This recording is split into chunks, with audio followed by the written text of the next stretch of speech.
Hello. Болот абы? Окей, кетті.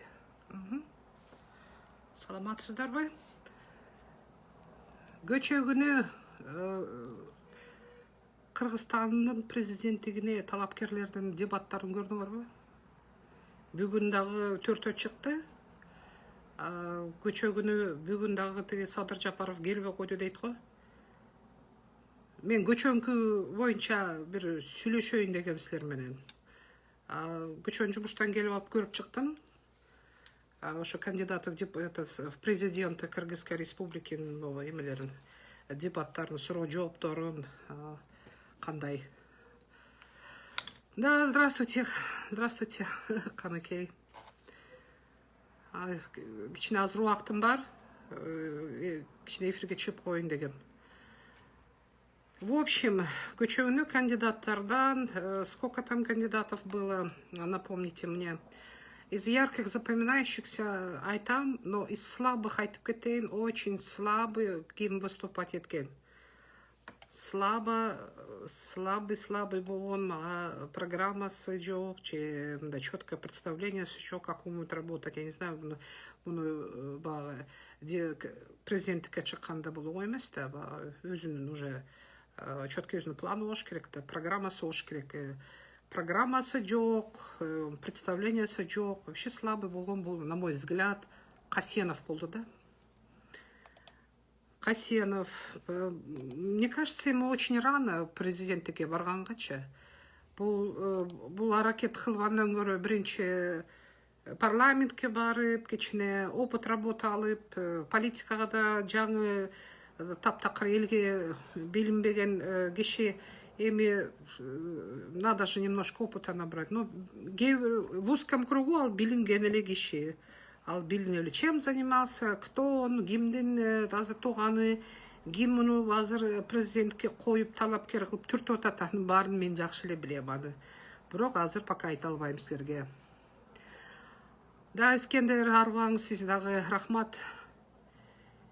Айтып кетерим, ушу кандидаттардан мага жакканы сүйлөгөндөрүнөн, общий жанагы мировой сообществода эмне кандай саясат жүрүп аткан, ички сырткы внешний политиканы кандай алып кетет, внутренний кандай проблемалар гана чечип кете алам деп билген, на мой взгляд, мында Каныбек Иманалиев, на мой взгляд. Анан мен ушу мени кубандырып турган нерсе бул жакшы нерсе, вот төртөө азыр багы опытный 3 парламентарий плюс Клара Сооронкулова төртөө биригип соглашение түздү да. Бул жакшы нерсе. Эми каждый да өзүнчө отдельно айтканда, по-моему, не стоит, анткени мен өзүм жаман аларга негативный антиреклама кылып койшум мүмкүн да. Өзүм так, Дуркадыр дейт. Дуркадырсыңбы? Мен деген Кыргызстанда жашабайм. Көп жылдан бери мен Америкада жашап атам. Дагы жакшы, мен деген өз эне тилимди унутпай, аракет кылып сүйлөп атам. Эгерде Кыргызстанга келип алып, мен деген парламентке өзүм талапкерлигин койсом, же президентке койсом, анда мени болгондой сынап, анда мени чапкылагыла. Макулбу? Мен азыр болсо 3 тилди билем. Кыргызча билем, орусча билем, англисче билем. Дуркадыр болсо, я не знаю, хватит дурюмайца, да? Вот. Хватит негативно, мен негативно внимание обращать этпейм, сүйлөй беришет. Булар багы Садыр тиги бандит Зека Каңардын тиги эмелери да? Фейковый тиги поддерживательдери. Китайский грант боюнча очень коротко айтып кеткенде, бул жөнүндө мага абдан жакты. Дастан Бекешев бул абдан азамат парламентарий, бул вообще мыкты, күчтүү. Мен даже сүйүнөм, что бул деген ушу парламентке келип иштеп атканына абдан сүйүнөм. Бул өзү жакшы мындай демонстративно, даже видео обращения кылып, жакшынакай тартыптыр. Орусча экен, правда. Ошону эми кыргызча да айтып берсе, сонун болот эле да, жанагындай кыргыз бизден карапайым элге мындай жалпак эмеге жетсе жакшы болот эле да, тиги жалпак тил менен биздин жөнөкөй тиги аргасы болгон булун бурчтарга биздин карапайым элге жетет эле ошондо. Кыскачасы бул деген эме экен да, Кытайга биз 2 миллиард доллар карыз экенбиз. В основном буга деген жол оңдогонго, инфраструктурага, строительство тиги подстанцияга, кредит, тиги реабилитация участков дороги дейт, модернизация ТЭЦ, аны муну деп эле бүт эле оңдогонго, ичиндеги Кыргызстан ичиндеги инфраструктураны оңдогонго ала бериптир. Эми бул пенясы менен күнүгө туп атат. Эч кандай булар уступка кылышпаптыр. Мурунку кредитти болсо алар Кытай деген өзүнүн убагында кечирип жаап бериптир. Ал белгисиз кайсы сделка үчүн баягы жөн эле ар бир ишин деген мисалы акчасын бергенде бир өздөрү жөнөкөй кылбайт да. Бул кызыктуу нерсе, Кытай деген акчаны бүт дүйнө жүзүнгө канча өлкөлөр, кайсы өлкө сурабасын баарына кедей өлкөлөр деген сураса акчасын бере берет. Эми булардын өздөрүнүн внутренний бир какой-то бир стратегический бир өзүнүн планы бар да. Кыргызстан мына сураса дагы бере берет. Бирок коркунучтуу нерсе, Кыргызстан деген биз ушунча карызга батып кичинекей өлкөбүз. Бизден сурап келгенде акчабыз жок. Ал келген кредитти мына жолго деп алган, жол оңдойбуз деп. ТЭЦ эмне болуп чыкты да, дагы жакшы парламентте депутаттар ошону тиги убагында айтып чыгышты. Тиги расследование кылып акчалар туура эмес кетип атат деп. Эми жолдордун качествосу кандай, акчанын баары полностью 100% целевой назначение болуп кеттиби, ошо оңдолуп жолдор, анын баары тоже чоң суроо. Акчасы кеткен. Эми биз карызга батып отурабыз, чоңдор болсо акчаны жеп атты, уурулар болсо уурдап атты. Эми ошо уурулар деген азыр экономическая амнистия демешет деп коюп, азыр бүт канча жылдан бери уурдаган акчаларды кечиртип, азыр булар деген баягы теневой бизнестен ачыкка чыгып, ошонун баарын тиги узаконивать этели деп атат да. Билесиңерби? Тарыхта эстесеңер, биз Кыргызстан качан биз эгемендүүлүк болдук? Качан бизде деген мамлекеттүүлүк болдук? Мамлекеттүү болуп биз государство тиги образовываться, Кыргызская республика деп баягы тиги орустардын тиги доорунда социалистическая революция болгондон кийин биздики Киргизская СССР деп образовываться деп автономный биринчи, анан кийин Киргизская деп биз жакында эле канча даже 100 жыл боло элек да. 100 жыл боло элек биздин. Ошондон бери мына союз чачырады, андан бери 30 жыл өттү. 30 жылдын ичинде биз деген баягы өзүбүздүн өлкөбүздү түзүп алып кете албай атабыз да. Анан баягы азыр социализм өлдү. Капитализмге жеткен жокпуз. Капитализмге жетпей, тиги кечирип койгула, коммунизмге жеткен жокпуз. Коммунизм өлдү да. Социализмден биз коммунизмге өтмөкпүз да. Эми биз деген азыр на пути ошо эмеге, капитализмге баратабыз. А капитализмде болсо багы эмедей болуп, ар бир өлкөнүн развитый капитализм деген история тарыхын карасаңар, ошондо эме болгон да. Элдин баары биринчи ким алган, ким биринчи тытып алып алган, жерлерди бөлүп алган, ошолор алып калат. Анан кийин бала чакасына калып атып, ошолор анан миллионер болуп, миллиардердин списогуна чыгып кетип атышат да. Бизде билесиңер, 100төн ашык список ачты, биздин Кыргызстандын биринчи миллионер, миллиардерлердин. Анын баарын эгерде тарыхын карап чыксаңар, булар деген эч кимиси честным путем эч ким миллионер, миллиардер болгон эмес. То есть бизде деген азыр дикий западтагыдай болуп, Кыргызстанда да дикий Кыргызстан болуп, азыр баары эле уурдап атат, алып атат, жеп атат, капиталдарды сыртка алып чыгып кетип атат.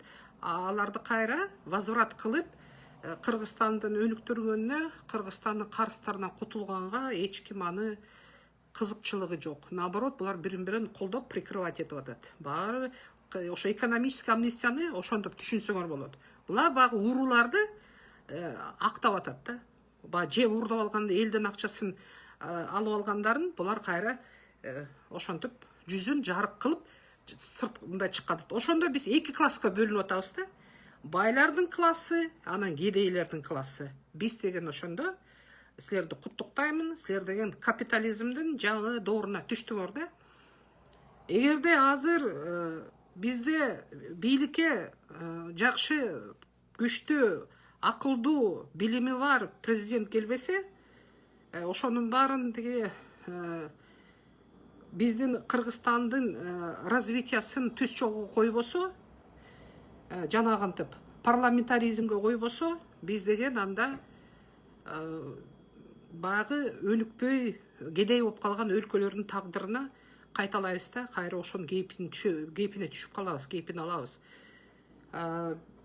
Мен оюмча, биз деген баягы парламентаризм кылышыбыз керек. Парламентский кылышыбыз керек. Ошондо парламентте мына мен суроолорду бере берсеңер болот, мен жооп бере берем по ходу, кызыккан суроолор болсо. Америкада парламент кандай иштейт? Кыскача айтып коеюнбу? Мисалы, Америкада деген эки палата, парламент дебейт, конгресс дейт да Америкада. Конгресс эки палатадан турат. Ылдыйкы палата представителей дейт, өйдөңкүсү сенат дейт. Бул болсо Америкада ооба президенттик правление, бирок биякта 3 ветвь власти бул деген. Конгресс, анан кийин исполнительная власть во главе президент менен, ана судебная власть, 3 бутак деген, үчөөтөн күчтүү, үчөөтөн самостоятельный, анан бирине мындай противовес болуп, мындай салмагын кармап турат да. Ооп кетпейт, президенттик көп ыйгарым укуктарын алып кетип калып, тигилер чүнчүйүп калып, же бири-бирин бастырып, үчөөтөн теңме-тең да, үчөөтөн бири-бирине тиги талаш тартыш дегендей. Анан Конгресс деген, Конгресске Нижний палатага ким депутат боло алат? 25 жашка чыкса, мисалы 25 жашка толгон болсо, ошол деге чыгып аткан штатта, кайсы штаттан чыгам деген болсо, ошол жерде 7 жылдан теги кем эмес жашаш керек ошо представитель болуп. И анан ошол штаттан теги булар баягы сөз түрдө баягы эки партиялар бар да эмеде, Америкада. Республиканцы, анан демократы. И бул деген партиялар өздөрүн представлять этет, бирок эл деген партияга шайлабайт. Мисалы, республика партияга ана тиге деп. Америкада адамга шайлашат. Мисалы, Баланчаевка деп, же Түкүнчүевке деп мынтип голостарын берет да, шайлашат. Ошо жакшы да, биз ошо жакта да алсак жакшы болмок да. Бизде Кыргызстанда мисалы тиги бир болчу Атамекен десе, ошо Атамекенге эле кол коюп атат, шайлап атасыңар. Атамекенде кайсы кишилер бар, кайсы адамдар, ошо адамдар силер болобу, жактырасыңар, жактырбайсыңар, татыктуу эмес деп биле албайсыңар да, аны өздөрү партия чечип коюп атат. То есть ошо жакты биз Кыргызстанга алсак жакшы болмок. Биякта адамга койшот да. И бияктын системасы жакшы нерсе, ар бир бул шайлоо деген ар бир 2 жылда болуп турат. 4 жылга коюп коелу, 4 жылга иштетип коюп койбойт. 4 жыл, мисалы, 4 жылга бизде Кыргызстанда ошондой эле, 4 жылга келет, 4 жыл иштейт. Анан 4 жылдан кийин Конгресстин иши бүттү, мөөнөтү бүттү, ал таркады, кайра жаңы келиш керек деген биякта жок. Биякта постоянно, систематически бул Конгресс деген токтобойт, иштей берет.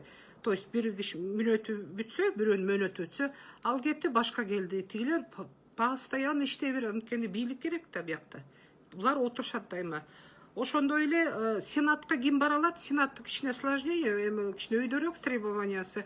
30 жыл жаш болуш керек, 30 жаштан кем эмес, 9 жылдан кем эмес штатта жашаш керек требование.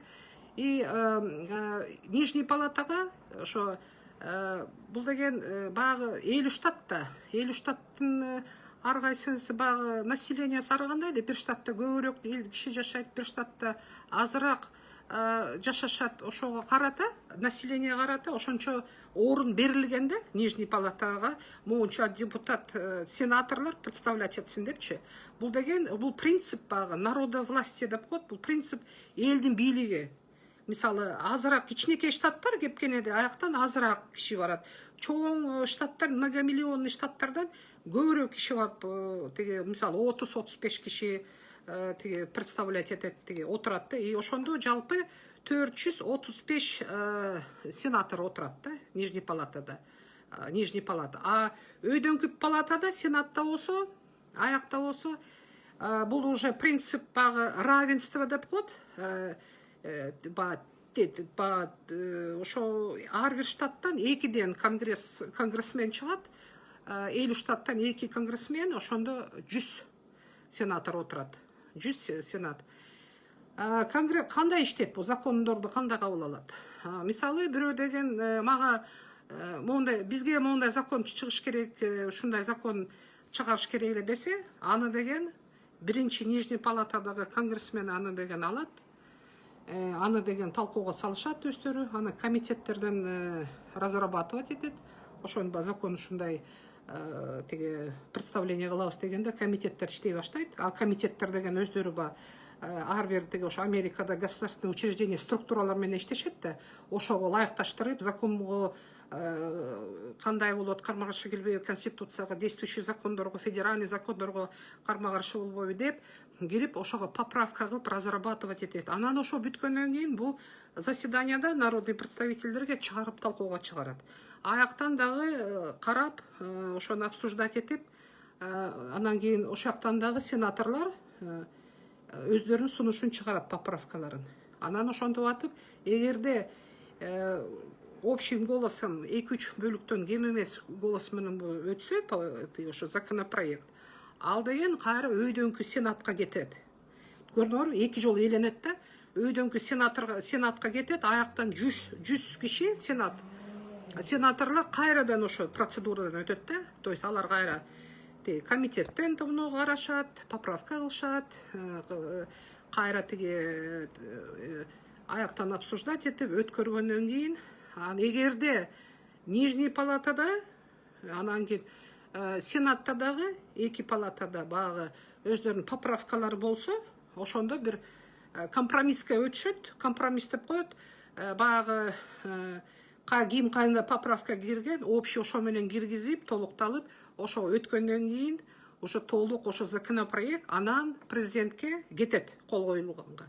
Президент ал законопроектти 10 күндүн ичинде карап чыгыш керек, 10 күндүн ичинде же анга кол коюш керек, же болбосо багы жок деген чечимин чыгарыш керек да. Эгерде ал кол койсо, ошол моменттен баштап ал деген законопроект закон болуп чыгат, ошого немедленно аткарганга. А эгерде вето коюп койсо, багы өзүнүн мнениясын жазып туруп, ал обратно тиги келет кайра, ылдый тиги түшөт конгресске. Анан конгресстен кайрадан, эгерде ылдыйкы палатадан кайра болбой өтүп, өйдөнкүнө өтсө, көрдүңөрбү, ушул жерден багы президент эле өзү чечип койбойт да, тигилер баары канча жумуш болду. Это же труд же, аябай. Канча адамды бүт килейген чоң Американын элден чыккан депутаттар да, сенаторлор да, ошо президент жок деп эле жокко чыгып койбостон, булар кайра жок дегени ветосуна карабай, эгерде кайра Нижний палатадан өтсө, ал сенаттан өтүп кетсе, ал деген ветосуна карабай, ал закон болуп кетет. То есть бул деген парламент өздөрү чечип коюп атат. А парламентке ким бара алат? Любой киши бара алат Америкада.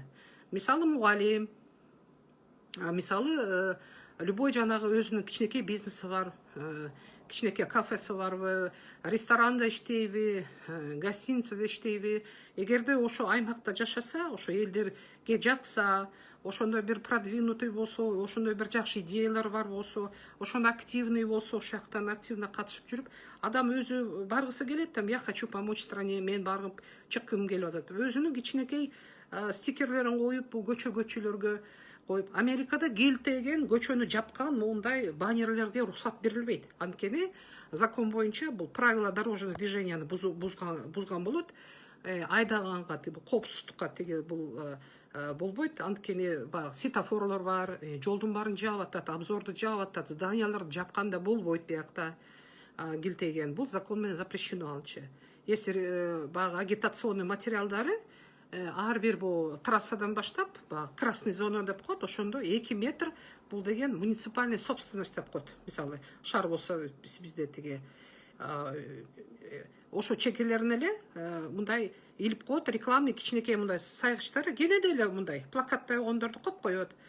Мисалы сенаторга Баланчаев деп все коюп койду. Кызыл өңдү билесиңер, бул деген республиканецтердин өңү, демократтардыкы көк. Ошондор эле билинет. Бул демократтардан чыгыптыр бул адам. Бул болсо мындан чыгыптыр. Адамдар болсо биякта саясат менен көп кызыкпайт Америкада. Анткени биякта бүт ушундай система жакшы, бүт коюлган, закондор баары иштейт, элдин баары мыйзамга баш ийет. Президенттен баштап бүт соттор болсо бүт только конституциянын аркасынан булар теге конституцияны сыйлап мыйзамдын негизинде иштешет баары. Ошон үчүн ар бир гражданин, бул кичинекей балдардан баштап, детсадтан баштап булар деген эменин Американын гимнин билет. Американын мектептерде мисалы перемена эс алуу убакыт, тыныгы убакыт болгондо Американын гимн ойногондо баары токтоп калып, жүрөктөрүн моңдуп кармайт. Патриотический дух кылып буларды аябай тарбиялашат. Булар ар бир окуучу мектепте конституцияны жатка билет. Мен өткөндө көрсөтпөдүм эле, кичинекей эле жука китеп бул деген. Ошону баары билет. Кичинекей мектептен баштап дебатка үйрөтөт. Булар деген мен 3 балам биякта окуп, Американ мектебине 2 балам бүттү, уже бир кызым калды. Алар университетте окуп атат, 2 чоң балам. Булардын аң сезими биздин багы эмеге караганда, багы Кыргызстанда окуган система образования караганда булар абдан өнүккөн өскөндө кээ бирде таң калам. Ушундай суроолорго, ушундай эмелерге багы булар көз карашы, сүйлөгөндөрү депутаттардан кем калбайт. Кыргызстандын депутаттарынан дагы булар Американын мектепте окуучусу абдан булардыкы өйдө булар. Аябай көп нерсени билишет. Көрдүңөрбү? Бизде болсо биз депутаттыктарга кимди шайлап атабыз? Депутатка, президентке кимди шайлаган атабыз биз деген?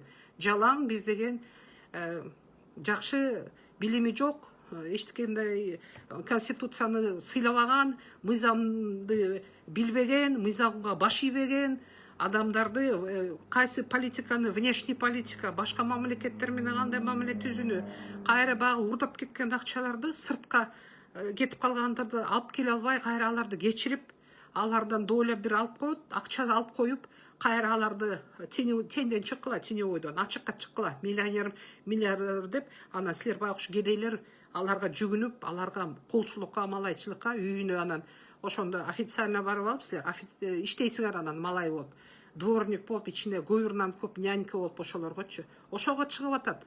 Силер ошого жол берип атасыңар. Мыйзамда жок Кыргызстанда мындай. Булар өздөрү придумывать этип эле жанагы экономическое преступленияны деп каяктагы указ чыгып атат. Указ ал деген бүт биздин законодательствого азыр уголовно-процессуальный кодекс, уголовный кодекс менен, конституция менен бул деген карма каршы. Ал деген бул мыйзам эмес. Муну деген бүт жокко чыгарыш керек. 4 октябрдан баштап чыккан эменин баары бүт булардын каяктагы чыгарган, ойлоп тапкан жомокторун бүткө жокко чыгарыш керек. Анткени бизде тартип болбойт, тарбия болбойт такыр биздечи. Бизде Кыргызстан өнүкпөйбүз анда такыр. Биз деген качан өнүгөбүз? Жана уурулар урдап кеткен. Эмне үчүн жана Райым Матраимов жөнүндө тымпыйып эле унчугушпайт элдин баары. Анткени ал акчанын баарын бүт Кыргызстанды сатып алган. Эмне үчүн биздин мугалимдер, эмне үчүн биздин деген жанагы политикада жүргөндүн баары, эмне үчүн баары унчукпайт? Эмне үчүн баарыңар чуркап калдыңар? Эмне үчүн жана Жапаровка деп чуркап атасыңар? Түшүнүп атасыңарбы силер? Силер өзүңөр ошону бир ойлонуп атасыңарбы? Эмне үчүн силер деген Садыр Жапаровка деп атасыңар? Садыр Жапаров президент болуп келди, макул дейм. Ал эмне кыла алат? Кандай өнүккөн жол болот? Карыстан кантип чыгарат? Кантип кутуласыңар? Кытайдан кантип кутулабыз биз деген Кыргызстан? Бизде деген юг жак деген проблема, маселе турат. Бизде границалар ачык. Бүт ошакта айылдагылар жумуш жок тугунан, айласынан аякта. Айыл жердин баары унутуп койгон баары. Алар болсо баары оптом кетип атат Россияга, чет мамлекетке, аля жоктан правдами, неправдами за границу чыгып иштегенге кетип атышат. Акча каяктан келет? Азыр Кыргызстандын элин кимдер? Мигранттар биз эле багып атабыз. Мен эле мисалы биякта мен канча Кыргызстанга элге жардам берип атам, тууган тушкандарга. Ошондой эле ар бир жүргөн мигрант чет мамлекетте, Европада жүрөбү, Америкада, Россияда жүрөбү. Биз Кыргызстанды багып атабыз. Кыргызстанда силер болсо урууларга тиги колдоп коюп жүрө бергиле. Ар кайсы зектерге, ар кайсы аферист, мошенниктерге жана силерди алдап тиги жыргатам, комтөрдү тиги элге кайтартам, тим эле укмуш гүлдөтүп салам дегендер. Этанын баары капты. Бир ошо президенттин, мисалы, президентке чыгам деген, это долгий процесс, президент болом дегенчи. Анан эгерде ал жатып алып, бир эмес, эки жолу багы попытка кылды, тиги старой тиги эмени власть захвата кылам деп. Туурабы? Эки жолу боюнча ошо муну привлекать этти, качып кетти сыртка. Кайра келип эле власть алам деди. Жанагы 3 дос болсо, жана Талант Мамытов, Ташиев, тиги Сатыр Жапаров, 3 дос, 3. Аны мен аларды дракон деп коем. 3 баштуу дракон. Азыр 3 баштуу дракон 3 бийликтин бутагын кылып отуруп алышты. Сотту азыр чаап атат, сот системаны. Сот системага сооп, чала, рас болот. Силер аларды эмне чыгардыңар? Силер эмне сот система, силер эмнеге силер өзүңөр незаконный действие кылып атасыңар? Ошону көрүшмөк алар. Азыр ошо 3 баштуу дракон деген азыр Кыргызстанды алып алып эмне жыргатат? Үчөөнүн соту бүтө элек. Үчөөнүн уголовный иштери, это бандиттер. Эми мына предупреждать этип атат. Эгерде элдер багы кайра недовольный болуп, шайлоонун итоктору менен недовольный болуп чыксаңар, мен силерге дестабилизация кылам дегендерге биз деген меры принимать этебиз деп кечирип койгула. А кто вы такие? Силер өзүңөр кимсиңер силерге? Силер өзүңөр самозахватчики, силер өзүңөр дестабилизация менен келип, бийликти силер тартып алдыңар, отуруп алдыңар. Ана силер кайра другим угрожать этесиңерби? Свобода слова өзүнчө чыгып багы мирный митингдерге мына угрожать этип атат азыр. Алардын бүт фейк жактагы тиги бүт чыгып атат ар кайсы фейктер анын баары. Жана бизди коркуткандар. Мага жазышат, мен урбайм, мен аны коркпойм, мен мага радикальный экстремисттен бери, илгертен бери мен алардан коркпойм эч кимден. Силерге угрожать этип атат, булар жөн эле угроза, коркпогула эч кимден. Эмнеге коркосуңар? Игнорируйте. Биз азыр важный исторический момент, азыр тарыхта аябай важный момент болот. Биз деген күрөшүбүз керек. Кыргызстандын келечегине күрөшө турган заман болду азыр. Азыр ошо мезгил келди. Ошон үчүн күрөшкүлө. Өзүңөрдүн кайсы талапкериңер болсо койгула. Бирок мен оюм боюнча биякта азыр көбүнчөсү абдан слабый лидерлер эптеп-септеп эле жөнө келип кетти. Билбейм, акчаларын булар каяктан миллиондорун азыр жоготот, жөн эле тиги коюп алышты. Мен ойлойм, резюмеге эле керек го дейм, багы бывший там экс кандидат в президенты деген керек үчүн эле койду го дейм мен деген. Азыр бу тарых исторический моментте, пожалуйста, акчага сатылбагыла, Кыргызстандын келечегин ойлогула. Юг жак болсо ачык. Юг жакты мен айтып кетпедимби? Кандай кылса болот? Мисалы Баткенге рахмат, жанагы көчөнү Каныбек тиги Иманалиевди да аябай эстеп кеттим. Чын эле ушу абдан активный тиги депутат болчуп, тиги парламентарий, азыр эле действующий депутат болуп отуруп атпайбы азыр деле. Хотя парламент нелегитимный. Бул Баткендик элдерде азыр бүт эле кичинекей балдар карган абышкалар калган. Баткендин границасы ачык. Анткени аякта наркотрафик. Мен Кыргызстандан кете электе эле Бишкекте эле 70 тонна героин бар болчу. Мен ошондо наркотиктер менен мен уголовный иштер менен аябай көп иштеп калдым. Мен көп информация, секреттерди билем. Айта албайм, анткени адвокаттар биз деген иш боюнча кандай тергөө болуп атканда аны ачык жарыялаганга акыбыз жок. Анткени биздин өзүбүздүн этика, адвокатская этикасы бар биздечи. Ант беребиз биз деген. Врачтар ант берип атпайбы? Мисалы, тиги өлүп баратсам дагы ошо кишини дарылап өлөм депчи. Ошондой эле адвокаттар биз дагы беребиз ошондой. Ал секретте калат. Анан ошо баткендиктерди кантип алып келсе болот? Уруулардын акчаларын алып келгиле. урлардын бүт арестовать еткіле счеттерді. Қамағыла, мұяқта жестко поступать етіш керек. Урусың бұл, уру деген түрмеге отырыш керек.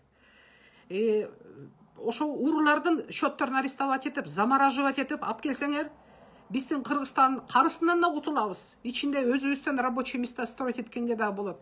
Ошондо фонд түсіп қойғыла. Мигранттарды қайра чакырып келгенге, ап келген фонд түскілі. Ең бірінші очерет Баткендин элдерине 5% кредит бере баштагыла. Ошондо баткендиктер ар бир айыл жерлерине келе баштайт. Россиядан бүт мигранттар келет. Бирөө жокто жүрүшөт. Казакстанда, Россияда, Орсетияга чейин, Европа чейин кирип кетип атат. Ар кимге кул болуп иштеп жүрүшөт. Ошолорго бергиле таратып, $5.000, $10.000 бергиле 5%. Айыл жерине барып, өрүгүн айдайбы, малын багабы, таласын айдайбы, тиги жер жемишин айдайбы, ошоктон тиричилик кылсын.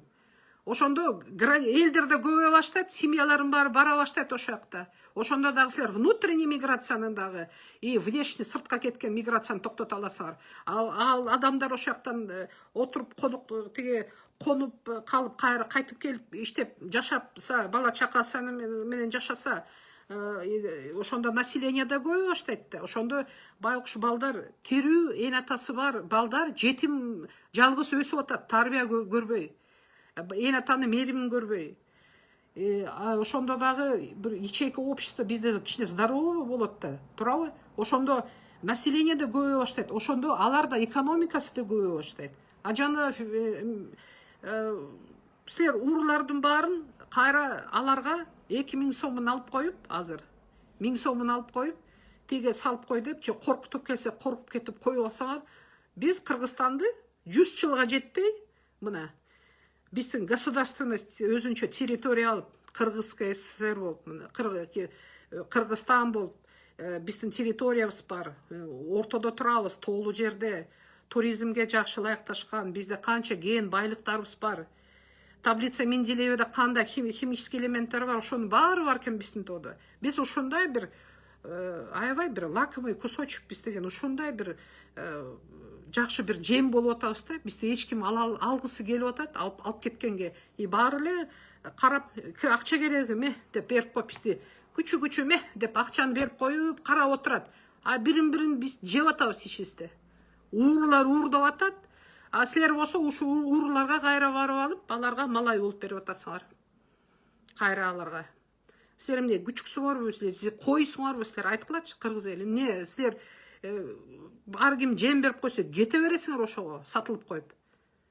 Өзүңөр башыңар биз билбей калдык, кимди шайлайлы деп. Союз чачыраган аз эле болду, 30 эле жыл болду. Ошо бат эле унутуп каласыңар. Мен курактуу, менден улуу кишилер силер. Союз кезде кандай жакшынакай жашадык элек, ошону эмне үчүн биз сактап калган жокпуз? Урларга берип коюп, эмнеге силер ханчылыкка деп атасыңар? Бизде ханчылык эч качан болгон эмес. Кыргыз эл деген, биз деген эркин элбиз. Биз деген көчмөн элбиз. Биз деген багы уру менен жашадык, туура ооба. Сарбагыштар, монголдор, сарыгулдар деп өзүнчө бөлүнүп, өзүнчө байлар болгон бизде. Бирок кыргыздарда бизде хан деген болгон эмес. Эч качан. Биз деген багы курултайга чогулуп эле, курултайды мен парламентти көрөм деген. Парламент ошо курултай. А жанагы дежурный аксакалдарды коюп алып, калп эле тиге жанагы айтып атпайбы? Президенттик системага келебиз, анан кийин президент болот, анан парламенттин президент үстүнө анан курултай келет деп кечирип койгула. Аяка тиги багы дежурный чала кушкалар келеби? Элечектерин кийип алып, чапандарын кийип алып, багы тиги араң жан сүйрөлгөн эмелерди алып келип, анан келип алып, эмне десе тиги Садыр Жапаров эмне сценарий жазылган тиги спектакльдар менен ооба дедик деп кол чаап коюп, кайра ага тиги атты подарка кылып, кайра чапан кийгизип, жоонуна чапан кийгизип, ошондойго келебизби? Туркменистан, ооба. Туркмениядан көрүп атасыңар, Туркменистанда кандай болот? Ошондо өз колуңар менен силер ошо кулчулукка, малайчылыкка баратасыңар.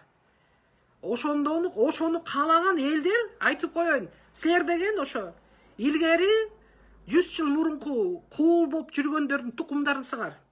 Ошолордун тукумдары каныңарда калган окшойт деп эле айтам мен деген. Андайдан айрылышыбыз керек. телевизор бар, телефондарыңар бар, интернетке шығып атасыңар. А интернет осы жанағы бір кемеле бір аябай бір слабый кандидат екен, айтып атады, қаяқта электронный құрылтай деп. Қаяқта электронный құрылтай, ей. Бізде интернет жоқ элементарный. Бұл қаяқта фантастиканы дөйдіріп сөйлеп атады ал кандидат. Электронный құрылтайынан балекет, түлекет, балекет деп. Какой электронный құрылтай? Құрылтайда есть парламент.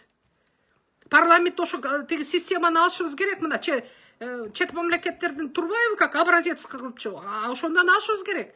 Мисалы, из других стран кайсынсы, мисалы Италияда парламентская форма правления, Италияда, Германияда мисалы канцлер бар. Мисалы Америка хоть и президентский, но бияктын конгресси кандай иштейт, күчтүү, ошондон алышыбыз керек. Ошондордун биз деген проамериканский болбошубуз керек, пророссийский болбошубуз керек, прозападный и так далее деп айтып коеюн. Биз деген өзүбүздүн кыргыздардын өзүбүздүн жолубуз бар. Кыйналып атабыз азыр, уурулуп берилип атабыз. Кандай жол менен барабыз деп. Бирок биз деген баанын баарын чогуу чечишибиз керек. Бир киши кайсы дөлдүрөгөн бир эчтекени билбеген бир группа бир өзүнүн дежурный адамдар менен Кыргызстандын тагдырын чече албайт анычы. Аны чечкенге акысы жок алардынчы. Башка өлкөлөрдүн практикасын алып туруп Кыргызстанда биз өзүбүздүн жолубузду өндүрүп кетишибиз керек да. Ана кейбірлер айтат, Америкада туруп айтып атат. Мен Америкада жашаган менен, мен кыргызмын. Мен Кыргызстанга барам. Жыргабайлы койгула, биякта туруп сайрап. Мен барам, мен да депутаттыкка коем мен дагы. Мен жогорку кеңешке барам, мен уже чыдабай баратам. Мен өзүм акым бар. Мен азыр шайлаганга дагы, шайланып чыкканга да акым бар мен деген. Анан бұл келаткан 10 январда силер деген өзүңөрдүн кандидаттарды президентке койгонуңарды карап кийин ошо бизди алып чыгып кете алат. Бизге опытный киши керек.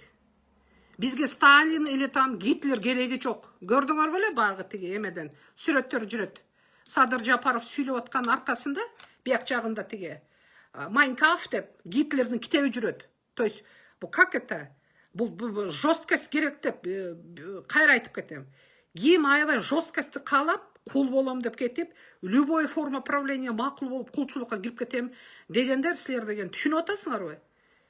Гитлердин китебин окуган киши силерге эмне болуп берет деген. Биз деген туура, биз кыргыздар деген, биз консервативный адамбыз. Bizde konservatizm aябай. Biz деген bagı nasionalizm bizde бар бәрбітші.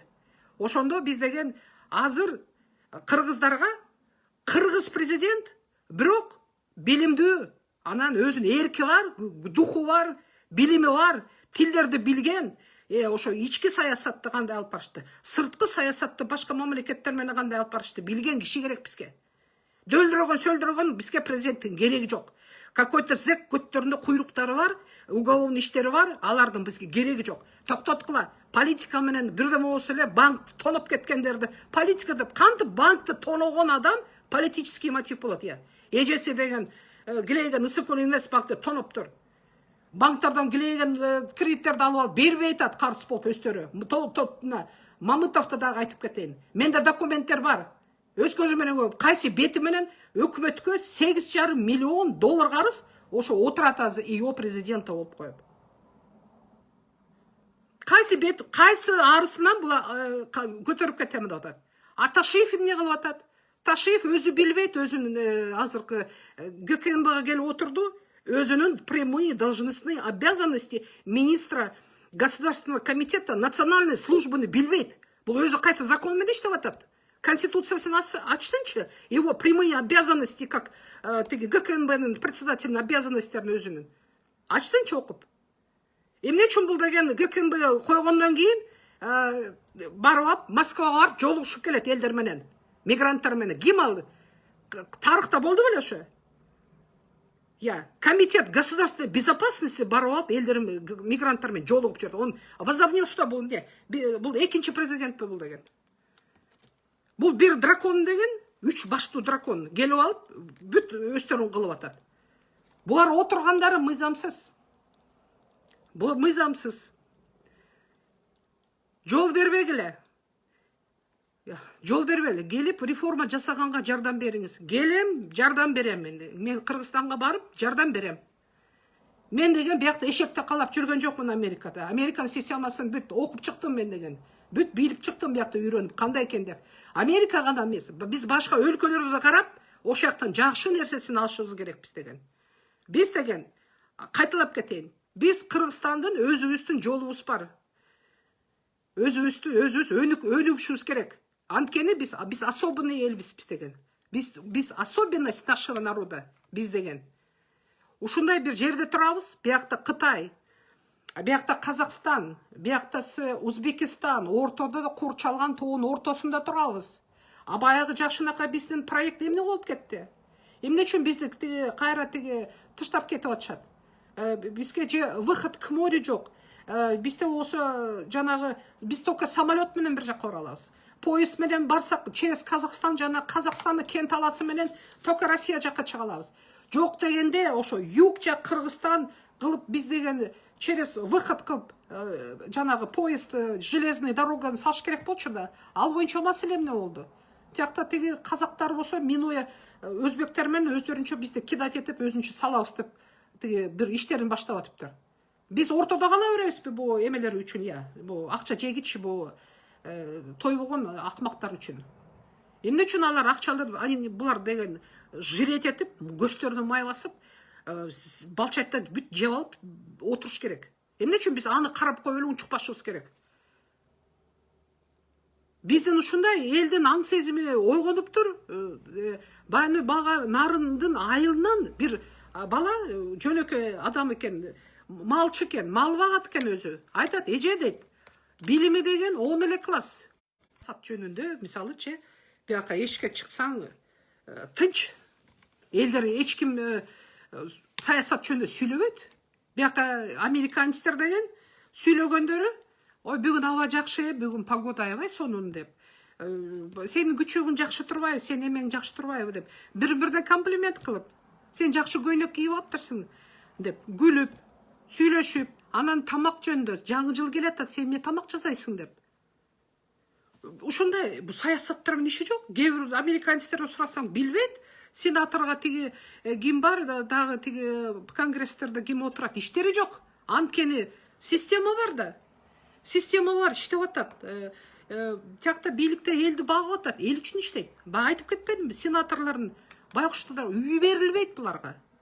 Үйлөрү жок. Сенаторлордун көбүнчөсү колунан келгендер багы арендага ижарага тиги квартирага алып жашашат, эл тиги иштеп эметкенге тиги конгрессмендер.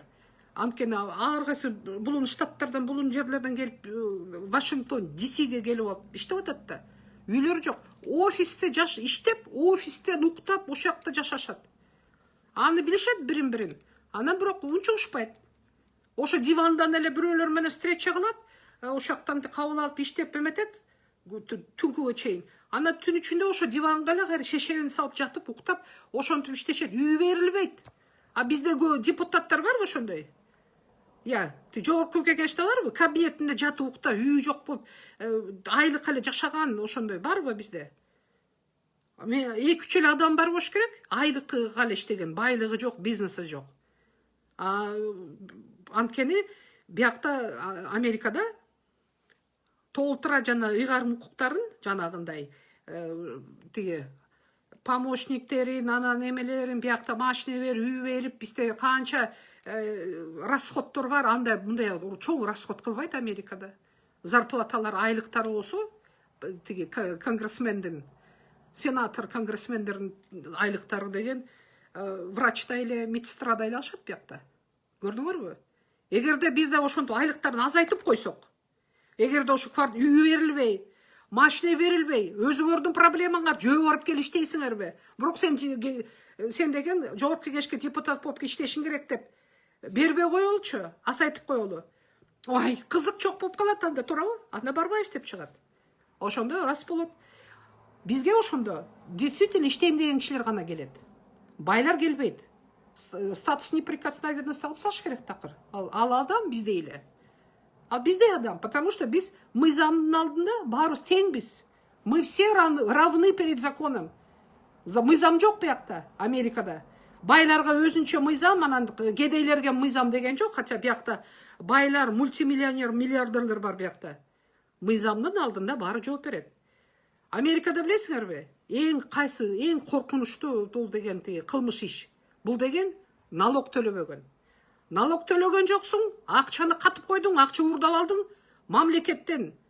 Ошо иштегендеги бизнестеги жумушчуларга акча бербей койдуң, бир нарушение кылдың, фискальный теге бир финансовый нарушение кылдың. Бул эң страшный преступление. Буга эч ким, сен хоть президент, хоть кто, сен кетесиң соттолуп бияктачы. Кетесиң. Потому что бияк Америка бул деген перед законом все равны. Кыргызстанда бизде ошондой кылышыбыз керек. Бүт статустарды аш керек, тура, Айжан. Статустарды алып, ешқандай бағы экс-пекс, за какие заслуги, и тоқтоткыла барына теге заслуженный, анан юрист заслуженный, анан теге бірдеме дегендер, надо проверить, кимге кандай заслуженный бағы. Сілер секс алуға эмнеге, сілер министерство теге образование беріп қойған, я жанағы грамота қылып, заслуженный ким болды ол деген. Мен өзінің фамилиясын қатын, кичинекке қатты, жазалбаған жашнакай жазып грамотно өзүнүн тилин билбейт. Же тиги орус тилди билбейт, же как они вот ошо каттарды жазып, уялбай текшербей, эми помощниктер жүрүт. Хотя жок деген ошо помощниктердин грамотный болсо болбойт беле я. Хорошо, кээ бар ба, тиги мен түшүнөм, кээ бир адамдар кагаз түргө күчтүү, бумага, кагаз документацияга. Мындай сүйлөөгө на публику андай эмеси жок. Кээбирлер айкырып ба тиги сүйлөгөндөр бар. На публику ораторлор да, тиги көбүнчөсү тиги эмелер ораторы. Но кагазга жок. Бул очень редко, да, анда-чанда эле жолугат, когда адам деген сүйлөгөнгө да күчтүү спич деп коет, и кагазга да документативный кагаз маселесине дагы жакшы дегендей. Мыйзамда өкмөт президенттер сыйлабай атса, карапайым эл мыйзамды сыйламак беле. Я согласна с вами, Уран. Ооба, туура, мыйзамды өкмөт болсун. Мыйзамды байкуштуу бул эме экен да. Мыйзамды жазып койгон менен, мыйзам турат, мыйзамды бирдеме болсо эле мыйзамды күнөөлөшөт экен да. Адам күнөөмөс экен да, бирдеме болсо эле бул мыйзам иштебейт экен дейт. Эгерде ошо адам, мыйзам бул эмне? Бул деген правила да. Бул эреже да. Эреже. Ар бир өлкөдө бир раз силер государствосур, элдер биригип бир өкмөт тиги государство уюштурдуңар ба, теория государственного права эстесеңер, юристы, студенты, окугандар, кээ бирлер юриспруденцияны Кыргызстандан ар бир экинчиси эле юридический тиги дипломдору бар экен, баары окуп алышып эле, бир дагы тиги окууга барбай эле зачеткаларды алып барып бүтүрүп эле койдуруп алып эле, анан кийин госэкзаменге барып эле, анан юристмин деп көчүңөр таккандар барсаңар, окугулачы, пожалуйста. Теория государственного праваны кайра окусаңар, кандай государство деген, мамлекет деген эмне экенин окусаңар, ошондо түшүнөсүңөр. Любой адам, азыр выход интернетке бар, просто кызыгасыңар, бирдеме вопрос, бир сөз, незнакомый сөз болсо, тааныбаган сөз, окугула. Багы дядя Гуглдан сурасаңар, ар бир өлкө деген, например, элдер, скажем, да, 100 адам или 100 000 адам чогулуп бир государство уюштуралды, өзүнүн территориясы бар. Мисалы, Америкада резервациялар бар, биякта 565 ар түрлүү бир майда болгон племена индейцев калыптыр. Майда барат болгон, бирок булар өздөрүнүн государствосы бар да. Американын территориясында, Американын ичинде болгон менен, булар деген өкмөттүн ичинде өкмөт. Алар өздөрүнүн закондору бар, өздөрүнүн правиласы бар, өздөрүнүн теги чоңдор бар, правительствосы бар. То есть все три ветви власти бар булар өздөрүнүн индейцтердин. Бизге жакыныраак деп кеткен Наваха, например, мисалы. Алардын булар мисалы өздөрүнүн правиласы бар да, мыйзам деген. Ошо правила менен действовать етиш керек да, закондор. А конституция деген, бул деген келишим да. Ошо элдер менен мы народ дейт. бүт элдер чогулат. Биз элбиз ушуга ушундай кылалы дедик. Значит, правительство моундай иштеш керек, парламент моундай болуш керек, сот системасы моундай болуш керек деп силер мындай келишим түзүп атпайсыңарбы? Эми бул ижара договор да, силер келишим ижара договор. Ошо договорду түздүңөр, койдуңар, конституция болду. Ошо менен тиги жолдоп, ошону менен кетиш керек, ошону аткарышыңар керек да. Эмне үчүн эл деген мисалы бирөөлөргө конституцияны аткарат, бирөө болсо ал конституцияны аткарбайт.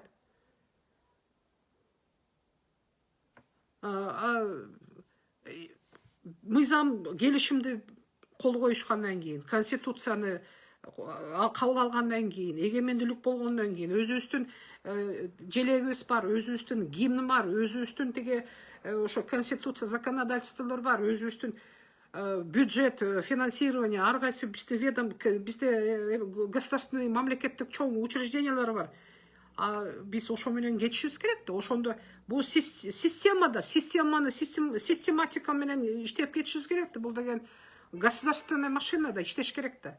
Тигилер иштеп атса, тигилер уурдап атса, элдер страдать этип атса, кайра келгенде мөөнөттөрү бүтөт, келгенде тиги кайра бени шайлап кой, деп туруп акча ыргытып кетет. А силер шайлап коюп атасыңар. Тигилер байып атат.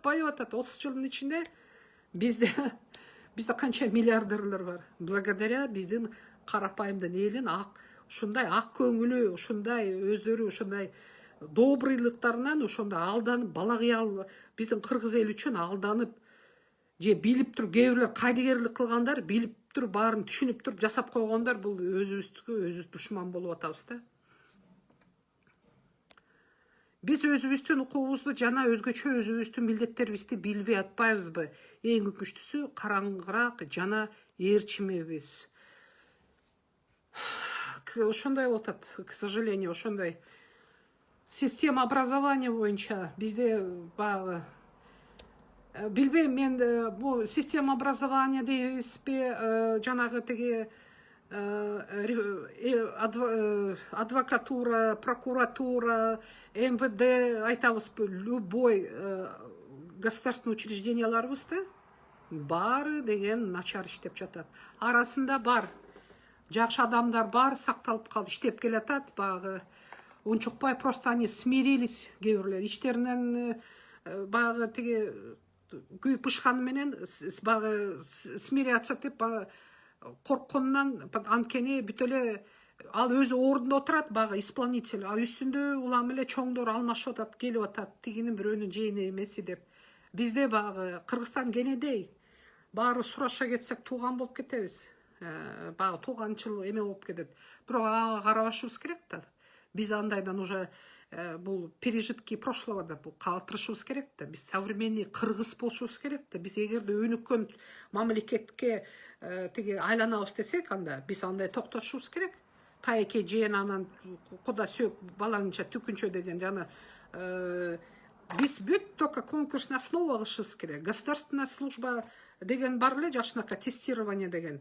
Баягы билем мен качан 2011 жылы мен да өтүп кеткем эмеге, жана государственный государственная комиссия, департамент государственной комиссии по делам религияга мен өткөм өз күчүм мененчи. 6 киши претендент болгон, баарынан балды мен высокий алгам, бирок абдан айлыгы аз болуп, анан ошондо мен же тиги адвокаттылыгымды токтотуп госслужбага кетишим керек болчу, же тияка барышым керек болуп, анан карап элдерди кандай адамдар экен. Просто мен аяктан кайра белая ворона болуп калганымды түшүнүп, баягы ал системага барсам, мен баягы мен деген жаман көрөм, мен справедливости жакшы көрөм, мен чынчылмын, мен акты кара деп жүргөндө мен жакшы көрөм. Как раз ошо эме болчу, отдел жанагы тиги экспертиза десе. Мен барган эмесмин, бирок кийин өкүнүп калдым. Барсам, может быть, мен ошондо жанагындай экстремисттик көп уюмдарга мен уруксат бердирбей, может, мен ошол жакта тырышмакмын, билбейм, мени система жеп салбаса элечи.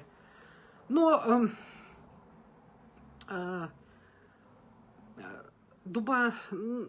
самой лучшей системы нигде нет, Аселя. Самая лучшая система деп барбыз, биякта айтабыз, тиякта айтабыз, самая лучшая система, потому что мына мен Америкадан жашап системаны бүт барын билип изучать етіп көрдім, жашап атам.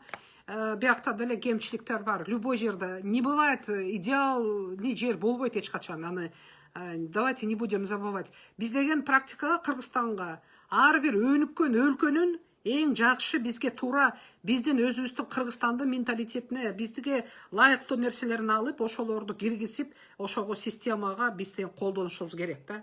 Бир өлкөнү не идеализируйте, пожалуйста.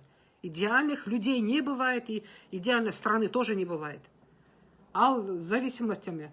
Мамлекеттик бардык тармагы мышык ыйлаган системада реформа керек. Но я согласна, ага деген азыр мына эл мына ким талапкерлер азыр президент болом деген кандидаттар азыр силерге жалдырап турат, туурабы? Азыр силер тагдырды чече турган силерсиңер азыр. Кимди шайласаңар, ошо келип туруп реформа кылыш керек азыр. Бизге кардинальный реформа керек. А мен Садыр Жапаровдарды биз көрдүк кандай реформа кылганын, туурабы? Кимдерди коюп кетти? Бүт тууган досторун алып келип, бүт багы бывший зектерди алып келди, кайры мурунку бакиевский кадрларды, бүт барын аркасынан шлейф уголовных дел. Баары эле уурдаган уурулар бүт барын алып келип коюп койду. Ана ошолор кардинальный мера кылып, кардинальный реформа жасап, Кыргызстанды түз оң жолго алып кетет дегенге ишенесиңерби я? 3 айдын ичинде бир өлкө бизди признавать этпей койду. Это о чем говорит? Это же о чем-то говорит же. 3 айдын ичинде мы знать вас не хотим деп койду. Кто вы такие деп койду? Кыргызстан эмне болуп атасыңар деп бизден коркуп атат. Это о чем говорит? Азыр Садыр Жапаровду алып келип коюп койгула. Ал эмне кыла алат? Садыр Жапаров менен ким нормальный киши барып иштей алат? Садыр Жапаровдун азыр уже психикасы бузулуп бүткөн, түрмөдө жатып, у него уже мышление, мировоззрение совсем у него другое. Дагы айтып кетет элем. Президентке кандидатка койгондор, президенттикке кандидат койгондор.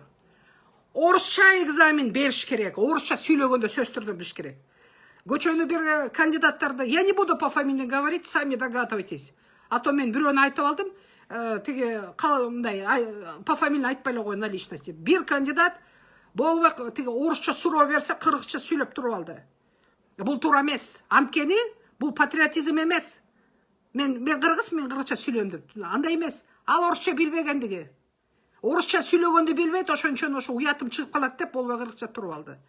А президент деген орусчаны грамотный болуш керек, орусчаны жакшы билиш керек. Анткени бизде эки тил деген конституцияда кыргыз тил, орус тил дагы экөөнү ээн эркин сүйлөгөндү билиш керек, жазганды да, сүйлөгөндү да билиш керек. И английский билсе да сонун болмок. Анткени эмне деп атат, которуп берип койчу деп аңыроодөй болбой, англисче эмне деп атса өзү да түшүнүш керек аны деген. Биз цивилизованный государство койгондор. Бул баягы кыйкырып эле чындыкты айтып келген кишини президент кылып койбой эле, кыйкырып бакырып тиги багы тиги өзүнүн албуттугун көрсөтө бергендерди президент кылбай. Должна быть программа өздөрүнүн. И я бы хотел Кыргызстанга мен ошо кыргыз тилинен экзамен, орус тилинен экзамен, психиатрический экспертизадан өтүш керек. Кандай экен, ментальный здоровье бы. Плюс еще, бул касается не только кандидатов в президенты, касается всех чиновников. Ким бийлик бутактарына баратат, чиновниктердин обязательно булдай чиновники высших рангов, министерстволарга министр болуп баратабы, директор болуп баратабы, финпол барып баратабы. Кандидаты в парламент, жогорку кеңешке, кандидаты в президенты. Орус тилден экзамен, кыргыз тилден экзамен на знание языка, психиатрическая экспертиза, плюс наркологическая экспертиза керек. Алкогольга и наркотики зависимость жок деп билишибиз керек. В Америке это норма. Любой жумушка баратсаңар, биякта любой здравомыслящий корпорация, да, который дорожит своим именем, своим бизнесом, да, булар сотрудниктерге каякта көчөдө алкаштарды, наркотика зависимыйларды албайт. Обязательно наркологический экспертизадан өтүп келет. Кто в Америке живет, кто в Европе живет, билесиңер. Наркотест. Правильно. Наркотест берет. Алкоголизмге, наркотикке анашат и так далее, зависимость жоқ деп. Арқасы нюхачтар бар. А то біз білеміз бияқта теге. Наркозависимость мындан бері қойып қиқырып билікке бар отырып алды, біз көріп отырмыз емне қойды. Ошоға ішеніп қойып отырмыз. Как может психически невменяемый киши, наркотически теге зависимый киши, как может орысша билбеген киши президент болып или там билікке отырып алып Қырғызстанды астыға алып кете алады. Барған жерден переводчикке жалдыра отырып өлі орысша не деп атады деп. Генеральный прокуратурада Зулушев емне алдағы теге болбой теге орысша сөйлеп деп отырып алды. Это что? Это хамство бұл деген. Это невоспитанность бұл дегенше. Өзінің көрсетіп атады. Я не знаю, Зулушев орысша білбей сөйлегенде, но раз тебе задают на русском вопрос, будь добр, отвечай на русском. Қырғызша сұрау береді, қырғызша жауап бер. Англисше саған сөйлеп ата, англисше жауап бер. Англисше дағы білішігер керек. Английский язык – это мировой язык. Түшіншін керек. О чем это говорится деп. Каждый сені шылдыңдап атса дәлі отыру бересің жырғап қойып. Когда сен переводчыңды туалетке кетсе дәлі. Тупица отырады, келесі десе. Поэтому мы сейчас должны быть едины, как наши предки в тяжелое время объединяться. Я согласна, Арслан. Біз азыр барыз бірік бошуыз керек. Барыз бірігіп, біз деген азыр барыз бөт амбициялар тыштап, тегі жақпайт, бұл жақпайт, бұлтыйған, тылтыйған, анан кен тырбайған, арбайған деген сүрөңір тоқтат қылатшы. Будьте культурными, бүт барын еметіп. Адамдың кебеті кешпірінен түз еметпейт ел деген. Нормальный адам дегенше.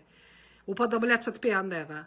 Адамдың сөйлегеннен, түшінігінен, өзінің білімінен, образованиясын менен, бізді деген барыбыз өзімізді жақтырбаған моменттер болады, тура.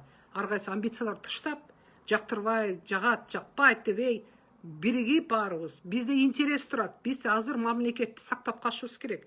Азыр мамлекетті сақтап, біз өсіп, өніп, түс жолда алып кетшіміз керек. Түс жолға алып кетпесек, біз деген жанағы өніп бөгөн, кедей, отсталый, жана нищий африканский страналардың кейпін кейбіз. Жана нищий, бедный, жанағы исламский өлкөлөрдүн кейпін кейбіз.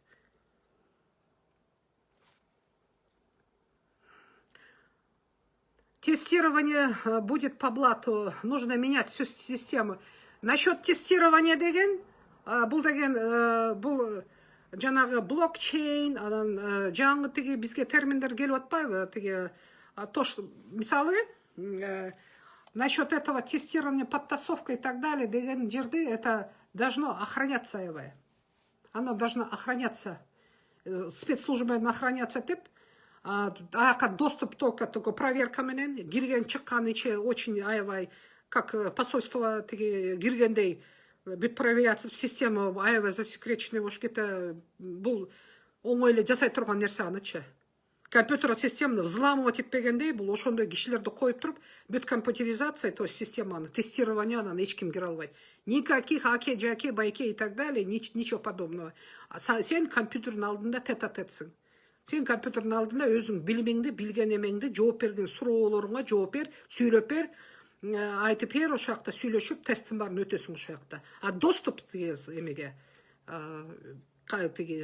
ошо компьютер системага только проверенные, аябай бүт бэкграунд чек аркасынан уголовное прошлое, связи эчтекеси жок бул деген. И то засекречивать этип билгизбеш керек. Кто будет айтишниктер? Анда айтишниктер бар бизде. Bizde Amerika'da kança жүрөт, bizde Kırgız балдар. IT технологияда иштегендер. Азыр век технологий, век высоких технологий.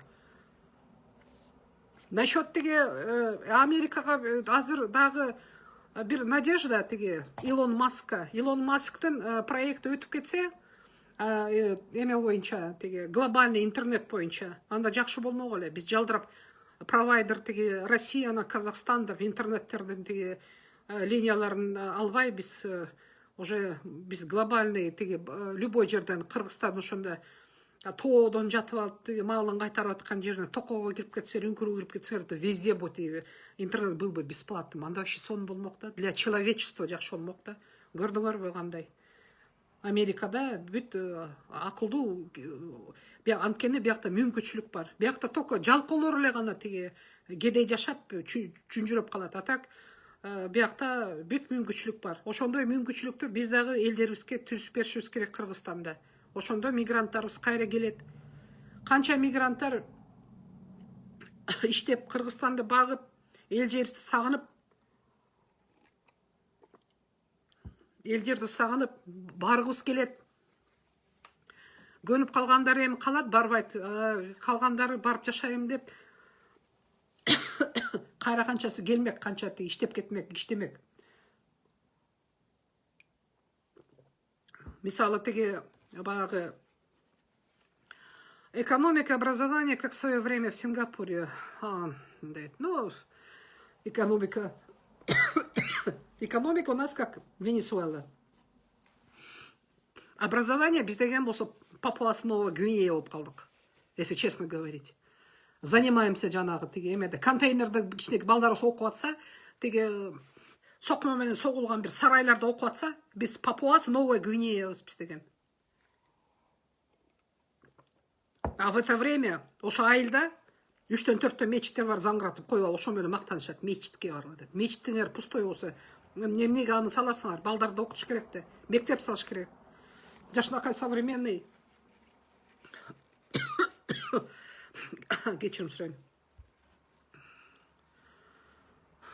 Типа жакында састуу болуп, ошойдон жакшы боло элекмин.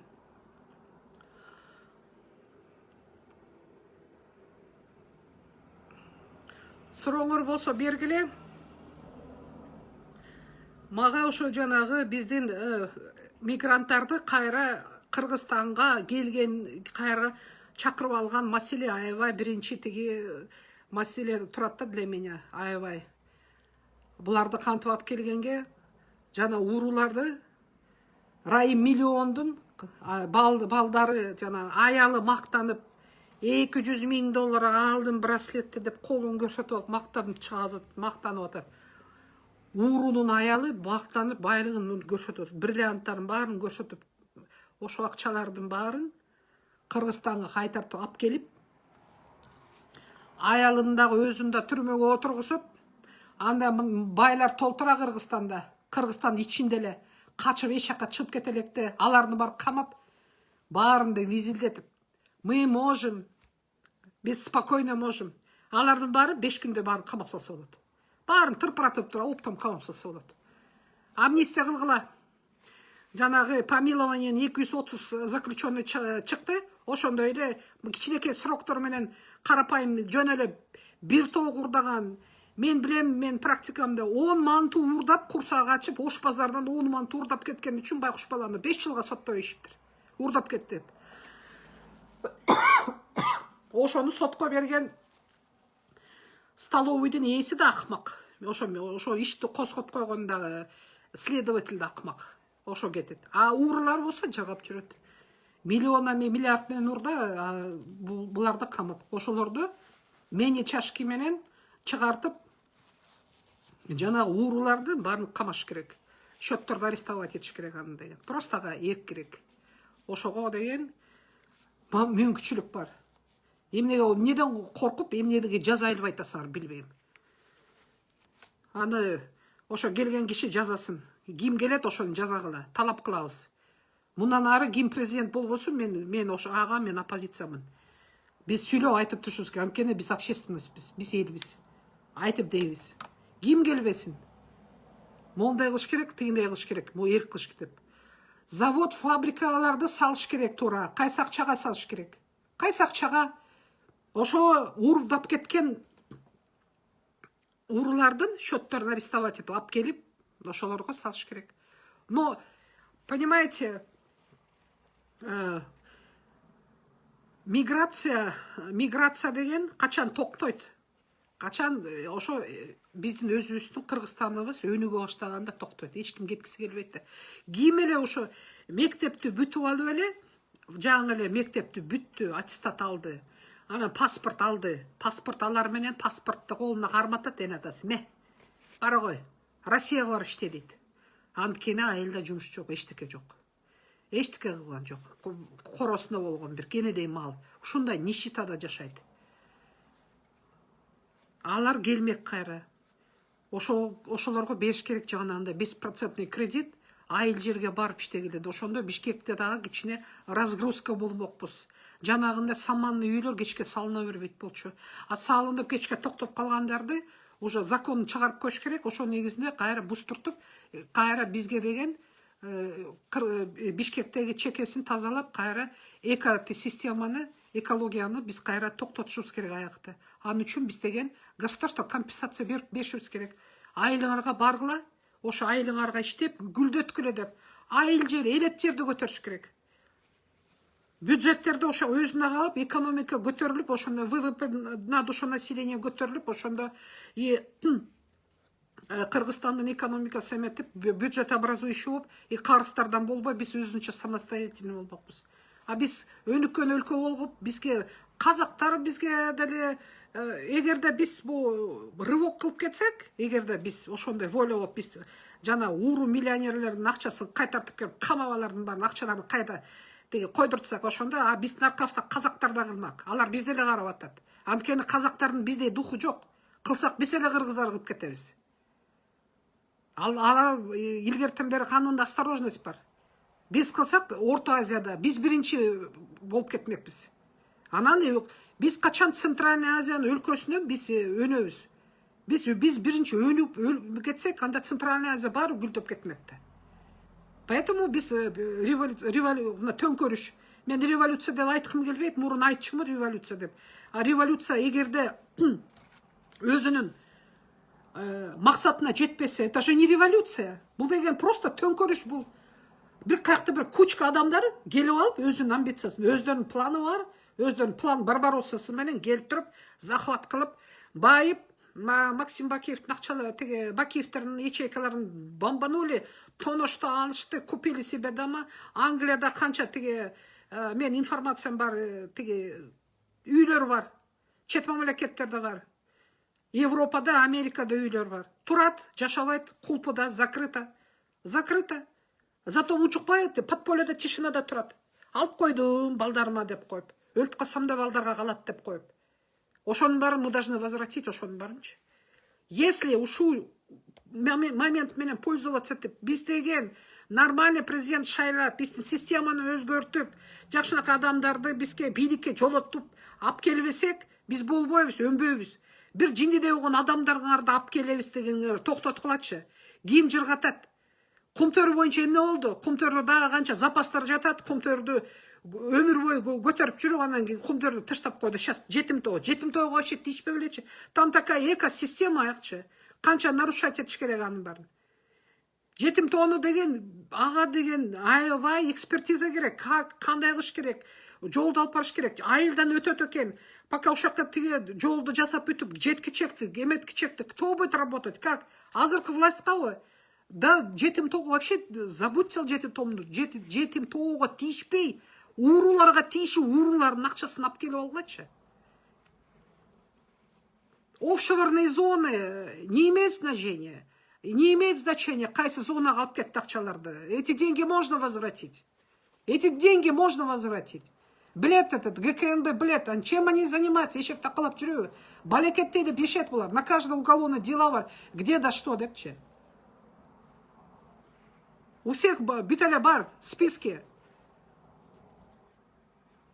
Мигранттардын балдар ата-энеси мээримсиз, ата-энелик тарбиясыз жаман жолго түшүп, билим алууга мотивация жок, озлобленный болуп чоңоюп жатышат дейт. Туура, абдан туура. Мен сиз менен каныкей, я согласна. Анткени эталар биздин поколение мына союз чачыраганда баарыбыз эле соодага кеттик. А балдарыбыз болсо бул 80 жылдан өйдө, 82-80дөн өйдөлөр ал кезде союз чачыраганда алар кичинекей балдар болчу да. 8 жаш, 10 жашта эмес белеңер анда, жаштар. А биз болсо ошондо биз байкуш, биз кеткенбиз. Мен деле канча Кытайга бардым, Турцияга бардым. Биз баары соодага кеттик. Анткени баарыбыз жумуш жок калдык да, бир заматта эле. Ошондо рубль обвал болду, жаңы сому өткөндө бир бумажка аласың, жетпейт эчтеке. Барыбыз жан саттадык да. Балдар болсо калды. Дагы жакшы, эгерде жакшы үй бүлөдө тиги баягы чоң ата чоң апасы тайтасын колуна алгандар же ошо жерде калгандар, кээ бирөө вообще айлап жылдап тиги сыртка чыгып кеткенде бар да, балдар өстөрү менен өстөр чоңойду. Анан мээрими жок чоңоюп балдар азыр тиги бүт баягы ошо пробел, воспитание пробелдерин азыр бүт көрсөтүп атпайбы? Жанагы тарбияны, жана ыйманды эне ата берет да, үй бүлө берет да. Ошо кезде билесиңерби, тиги ар кайсы ачылды, ар кайсы уюмдар келе баштады, тиги динилер. Мен билем, тиги канча тиги тааныштардан деле, кошуна колондордон деле келишип, тиги арабтар келди, анан Пакистанга жөнөтөбүз, Арабистанга алып кетебиз деп атат. Бекер экен, анан баланы окутабыз, ыйманды кылабыз, анан молдо кылабыз деп атат, мечитке барып атат деп. Ошо жылдарда канча тиги балдарын бере башташкан. Алардын балдарын баары окуп келип алып, азыр кайсы ар кайсы жакта жүрүшөт. Это пробел биздин, бул чоң маселе. Бирок анын баарын структуризировать этип алардын баарын ордуна коюп койсо болот. Бизге самое главное, жакшы бизге президент керек болот азыр. Жакшы жолго алып бербегенге. Бизди жакшы жолго алып кеткенге, жакшы бизди тиги турукташтырып, биз системага түшүргөнгө бизге жакшы образованный президент керек болуп атат азыр. Бизде бир коррупционный, башка коррумпированный клан эле баарына алып атат, жатат, байкуш элди пайдаланып дейт. Ну это же эмеде. Кыргызстанда баягы 100 семейка эле ошо бизди править этип атат азыр. Ошолордун балдарын баары эмеде, бизде клановость болуп кеткен эме. Атасы же күйөөсү мурун жогорку кеңеште депутат болсо, значит, аялы барат, же ошо кызы балат, же баласы барат, ошентип эле, значит, соттун баласы сот болот, прокурордун тиги атасы прокурор болсо, балдары прокурор болот, ошондой болот ба. Это, family business деп баягы эме да, как бы, это с какой-то стороны нормально болмок, если бы ошонун баары без коррупции өз күчү менен эгерде өтсө, по закону өтсө, достойный болуп, то есть баягы application толтуруп, теги өзүнчө тестирование өтүп, бүт соответствие жанагы бүт конкурстан өтүп, жанагындай экзамен тестированиядан бүт баарын өтүп, это жесткий отбор менен өтсө, это допустимо, бывает одарённый. Если энеси теги образованный болсо, значит, балдары дагы. Бул эне атадан зависит эт да. Если билимди ким берет, балага ким жол берет көрсөтүп, оку балам, билимди бол деп. Азыркы заманда без бумажки теги ты не человек деген мурун союз кезде айтып койчу эле бизге. Бизди намыстан депчи. Биз уялчу эмес белек ПТУга барганда. ПТУ деген жалаң 2-ге анан 3-кө окугандар кетчү ПТУга. Бизге позор болчу. Эгерде чейректе, годовойдо 2-ден 2-3 бар болсо, ошондон ашык, 2-ден 3 ашык болсо, ПТУга айдачу да, правтех училищага. А биз эл ачыбыз, ПТУга барбайбыз. Для нас ПТУ ошондо. Бизге позор болчу да. ПТУга айдады дегенде жалаң жана хулигандар, анан жана начар окугандар барчу, двоечниктер болчу. А биз уялчубуз, намыстанчубуз ал кезде. Азыр ПТУлар колледж болду, сейчас система совсем другая, но хотя ошо кезде бизге эл аталар ошо стимул берип бизде кылчу да, университетке бар, жакшы билим алганың, билимди болушуң керек деп бизге жол берчү да. А эне ата бизди деген эмне кылат? Азыр айыл жерде эне аталар болсо, оңду бүттүң, колуна паспорт берди, загранпаспорт. Дуй Россияга, Москвага барып иште деп көткө тээп атат. Билим берип эметпей.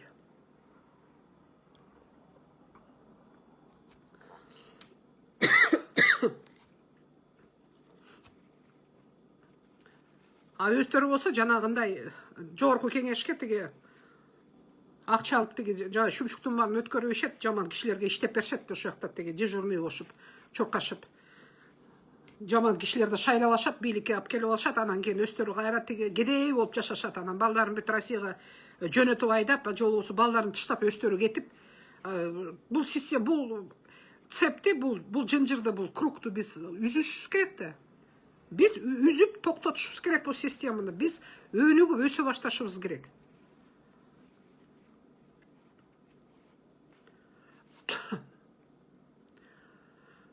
80% избалованные дети у этих чинушев. Гнать надо всех, кого посадить надо. Ну, посадить надо. Москвадан салган акчага той кылып жүрөт. Туура мен айтып атпаймынбы? Bizde мыйзам бар, bizde закон позволяет. Бизге просто дух жок, политический, bizde политика, саясат, эрк жок болуп атат, коркуп атат. Анткени баары рука моет болуп, баары тең таза эмес, 80% таза эмес болуп атат. Баары незаконный обогащение бар. Анткени сен аныкын ачсаң, өзүңдүн көчүң таза эмес болуп атат. Ошон үчүн судебный системаны азыр деген мына.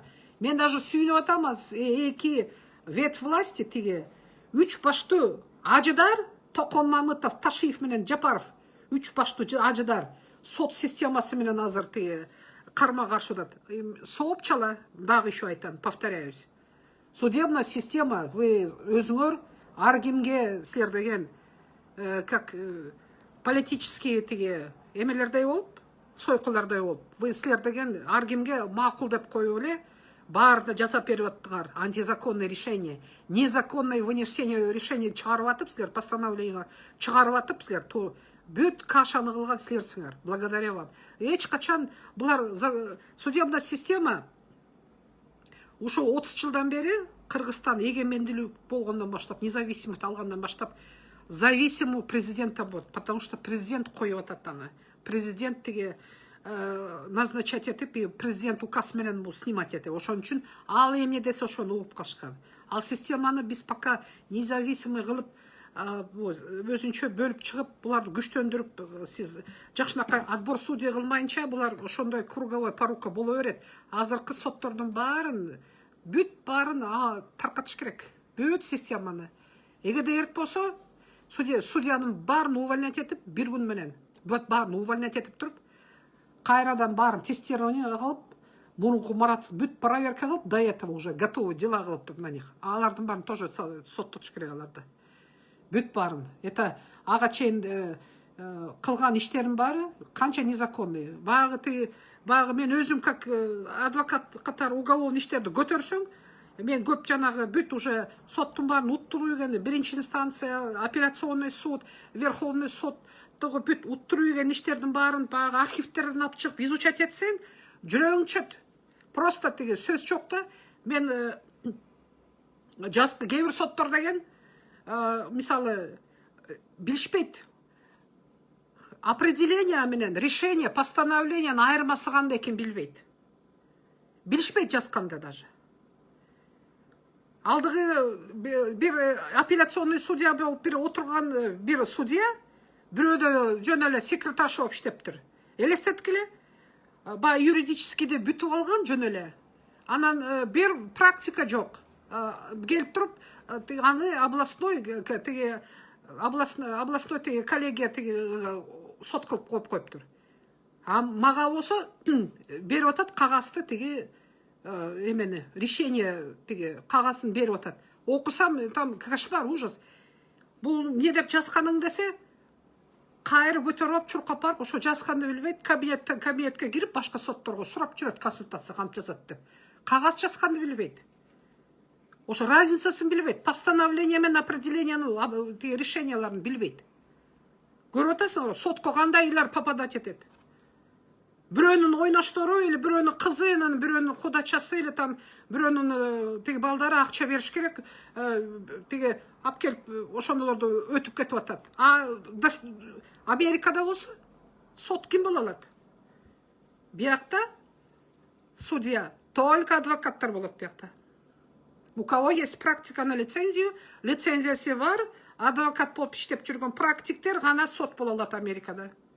Ар кайсы милиция болуп, прокуратурада иштеп, бир мальчик побегушка болып секретарь теге жөн эле мындай референт болып жүргөндө сот болгонго болбойт биякта. Ошондой жесткий отбор болуш керек Кыргызстанда дагы. Только лицензированный адвокат. Адвокат только сот бола алат. Башка эч ким бола албайт Америкада.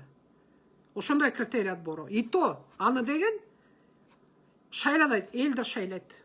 Элдер шайлайт. Ошо районныйга 2 жылга шайлайт. Судьяга. И не без партияда да эмес. Өзүнүкүн коет. Элдер карайт, билет, ооба, бул күчтүү адвокат. И кой ушуну деп сотко коелу деп элдер өздөрү коюш керек. Эгерде сен бизге эмне бере аласың, бизге акча бере аласыңбы деген кишини соттош керек. Анткени бул бизге акча берет экенби, бизге акча бересиңби биз деген үчүн бул сөз эле фиксация соттош керек. Это вымогательство. Көрдүңөрбү? Мыйзам иштебеген үчүн элдин баары оозун ачып, аргасынан барып сүйлөйт. Мисалы, алда Фейсбукта ар кимиси жазып атпайбы? Жаман сөздөрү бириңерге көрүп калам, оппоненттер мындай нормально теге сүйлөгөндү билбейт, друг друга оскорблять этет. Бул үчүн деген мисалы, бул мындай болчу, анан бул тигиндей болчу деп биз доказательно карап, или аркасынан преследовать этип, ар кайсы группага жамандай баштады, ал мындай болчу, тиги ооба деп деген үчүн это бул преследование деген. Америкада бул ошо интернеттен ушундай жазган үчүн түрмөгө отурат. Полиция келип сразу алып кетет муну. Жалоба. Фейсбукка нажимать этет, жалоба администрации и жалоба местный теги полицейский участка. Полиция келип кармап кетет. А бизде ооз ачык, оозда элек жок, ар кайсысын сүйлөшөт. Вот ошондой система келиш керек. Ошондо элдер мыйзамдан коркуп, мыйзамга баш ийип, мыйзам менен жашап калдык да.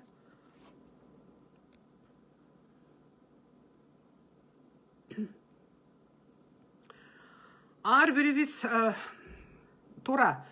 Ар бирибиз любой адам деген бир адам 20 кишиге аң сезимине жеткирсек, ушунун баарын дейт, анан ал дейт 20-10 кишиге жеткирсе,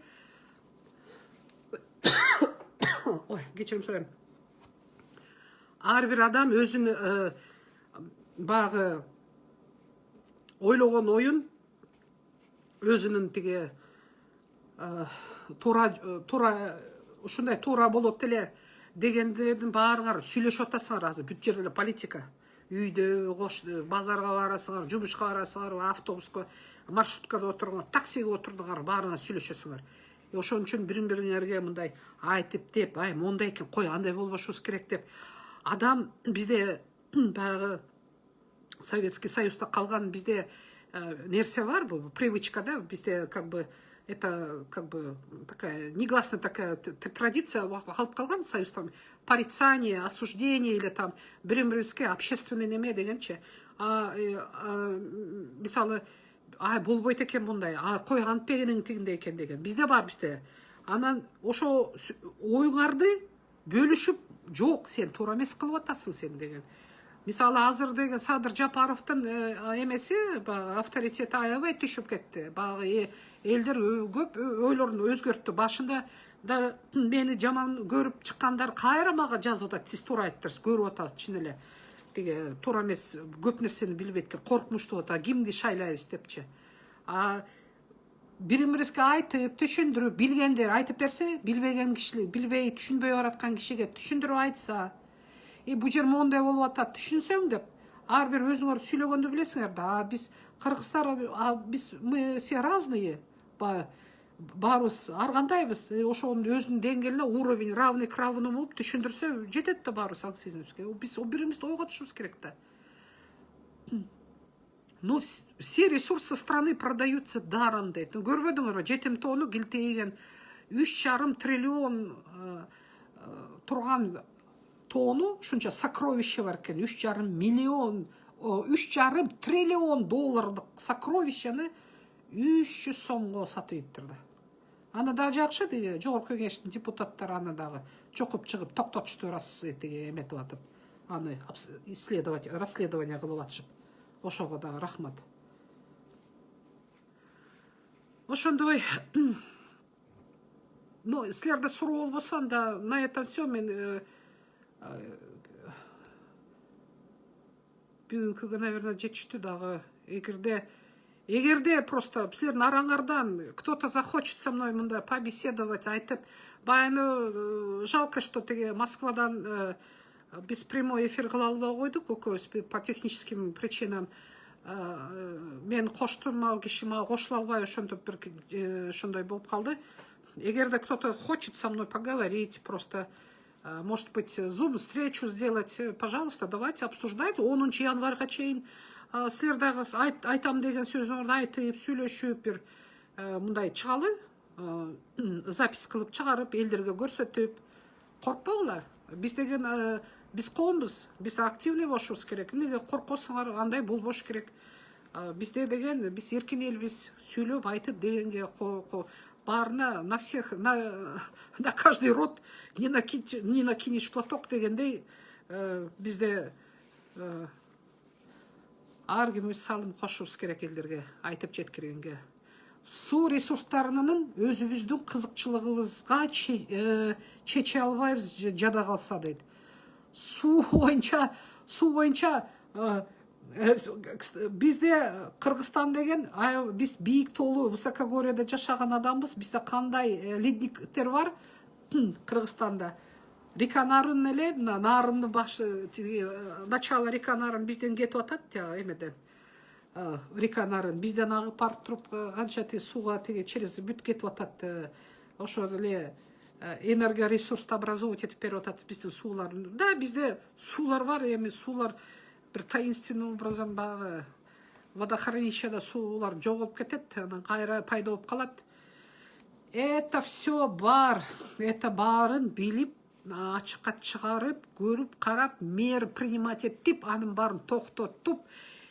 Қырғызстанды білесіңер бе? Егерде жақшы бір командаменен келіп тұрып, жақшы адамдарды өзіңе тегеретен ұрчап алып, волевой президент келсе, егерде өзін ойлауы, елді ойласа, ада ошоның барын тоқтатса болады. 6 айдың ішінде бүт өзгертсе болады. 6 айдың ішінде. МВД-ны дағы айтып кетейін. МВД-ны біз милицияны полиция қылышымыз керек. То же самое МВД-ны. 2-3 жақшы замминистрден қалтыртып қойып, қарап, елгерке, незапятненный жақшы бізде бар правоохранительный органда іштеген жақшы адамдарымыз бар, қалтырып қойып тұрып, бүт барын бір күнделі барын жұмыштан алып саш керек. Всех уволить. Бүт милицияларынан. Барын уволить етіп тұрып, қайрадан конкурс на основаменен жанағындай. Бүт барын блокировать етіп, ошо теге только автоматика, только интернет менен, только жанагы компьютер чечет, робот чечет. Знаниясын эмесинен. Былчаган жанагындай тегенде мындай деген только физически подготовленный, только жанагы биздин мыйзамды билген, өзүнүн обязанности билген, бизде законы теге внутренних дел билген, ОВД закон бүт өзүнүн должностные өзінің полномочиясын билген, өзінің устав бойынша іштеген ошақта. Бүт тестирование, и плюс еще физподготовка, плюс еще учебный центрлар, бұлар деген ар бір полицейский, мұрынқы милиция, азыр полицейский болса, ар бір қырғызский полицейский деген, адамға деген бірінші медициналық жардам бергенде біліш керек. Баа мен көргөн былтыр Ысыкөлдөн бир бечара бир көчөдө жүргөн бир милиция болуп иштеп алыптыр. Жүрүшөт, фоторепортаж тартып коюп, бир кичинекей бала холодильникке кирип кетип, думчуга өлүп калышыптыр. Аны эч ким билбейт, холодильник ачса, экөө эметип калыптыр. Ошондо жүрөт. Видео тартып коюп, фоторепортаж кылып жүрөт. Фельдшер барбы биякта? Ким жардам бере алат деп жүрөт. Ар бир полицейский, кыргыз полицейский деген. Искусственное дыхание, массаж сердца дегенди жазаганды билиш керек. Төрөп атабы, ошо төрөткөнгө жардам бергенди билиш керек. Чалкасына кетпей. Домашний насилие боюнча звонок келди, домашний насилияны бытовой экен деп басып кетип калбаш керек. Ошого реагировать этиш керек. Эгерде домашний насилияга деген Бұл реагировать етпей, ештеңе жардам бербесе, ал полицейскийде по башке надо давать ему, ну чё? Айла қатуғыш керек бұға, сразу бұға деген надо срок влеплять етіш керек бұғатшы. Видите? Bizde деген, бұл деген, так, ну, Аслан, окей. Насчет Комтера, как вы будете судиться, если у нас шанс стоит? Насчет реформирования МВД айтып кеттім қысқаша. Бұл өзінше бір концепция Арвина, концепция судебная система, как должна быть независимая концепция. Это должны каждый свое видение жасып, это должна группа работать. Арвин, кто, жаңағы президент өзінің деген командасына күшті елдерді чолыш керек та. Аслан, сейчас я вам отвечу азыр. Дағы қысқаша да бір қошымшалап кетейінші. Мое видение, да, бұл шайлоо экспромтом болып қалды, түшініп атам. Экспромтом аргемесі шашмалаттып, как бы без программы, қой, мен дағы оранчы деп кетіп қалған болды да, өзінің емес мененше. Мен ойлаймын вообще, мое предложение, да, Қырғызстанда, егерде президенттікке баратқан киши осы, өзінің командасынан, мысалы, команда өз президент болып келсе, кабинет министров, біздеке сейчас пока действующий конституция бойынша, кто формирует деген правительство? Парламента, а премьер-министрді кім ұсыныш қылып атады? Премьер-министрді азырқы конституция бойынша президент ұсыныш қылып атпайды. Тұра? Премьер-министрді. Вообще мен ойлаймын да, президентке барып атқан киши деген, как вот гендерное равенство қылып тұрып, еркек баратса, как Америкадай. Мысалы, Байден баратты, бияқта вице-президент деген должность бар бияқта Америкада, Қырғызстанда жоқ. Анда жанына екінші кишісін алып кетіш керек та. То есть, бұл, мысалы, мен президент болсам, бұл премьер-министрлікке ұшы киші болып отыр деген дейші. Как гендерное равенство болып, еркек баратса, ол может еркекті или аял кишіні ала барса. То есть, бұл жалғыз азыр кандидат президент болып, жалғыз бір киші жалғыз баратпайды. Ошонда командасын көшетіп қойса болмақта, сұныштай тұрған кишілер өзінің каждый идеясын айтты. Ошонда соны болмақта, қырғыздарға да мұндай білінбек та. Бұл кишінің программасы мұндай екен, мұны көз қарашы мұндай екен, значит, биліктегі исполнительная властьқа олар қойылып, анан общий программасы болмау екен, бұл еметме екен деп, примерно биліп уже, деп уже, как бы, четкое видение болмақта. Это просто мен емем да, мен ойым алычы. Жақшы болмақ, например, азыр, кто там, шығып атады, мысалы, Садыр Жапаров баратады да, а жанына біреуіне қойш керек болшы, вот, он еметеді, у него такая программа деп, умницаны бір қоп қойып, мысалы, команда. Ал анткен жоқ, уже бұл шайлауға барғы чақты уже барын қойып алды. Тоқон Мамытов тияқты отырады, тияқты Жылушев отырады, бияқта Тегим отырады, Ташиев отырады дегендей. Насчет Құмтөрі бойынша мұндай да, насчет Құмтөрі, Арслан, насчет Құмтөрі, Құмтөр жөнінде бүт соттың барын ұттырып атшады. Мен да ұшу бойынша мен таң қалғам. Мне чөнілі, почему Қырғызстан постоянно жанағы барып, бүт соттарды ұтылып келатады депші. Көрсе, на мой взгляд, и мен бағы международный юристтерменен қарап, кто представлял компанияны Кыргызстан, сторона Кыргызстан, как истец, он же подает сотку теге емене, Құмтөр теге. Анан Кыргызстандан барат адамдар, чиновниктер, алар представляет. Алар барат екен, жанағы на месте ошақтан теге компанияға адвокаттарды жалдашады. Тег сторона ответчиктің өзінің адвокаттары бар. И наша сторона заведомо ли, специально ли проигрывать это вот анкены, айтып атат. Окей, хорошо. Без утылып кала берели, бирок бизге мондай отстегните доля бериле деп. Утылып коюп эле ошо акчаларды алып кетип атышат анда. Это банально просто, ошондой болуп атат.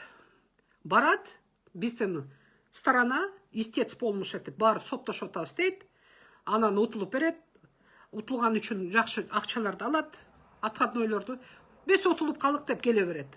А как можно проигрывать? Как можно ошондой? Кандай менен силер таап атасыздар? Эмне үчүн биз Кыргызстан сторонадан бизден эмне үчүн адвокаттар, бизде компаниялар жокпу эмне? Бизден Кыргызстан, почему за Кыргызстан силер деген проигрывать этип келип атасыңар?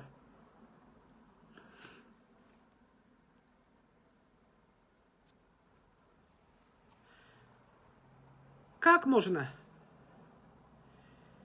Анын барын по всем делам, которые проиграны, по всем нашим делам, бул сырт жактагы теги эл аралык соттордон утулуп келгендерди кайрадан каратып чыкса болот аны. Кайрадан каратып чыгыш керек. Барын карап, бунун барын расследование жүргүзүш керек.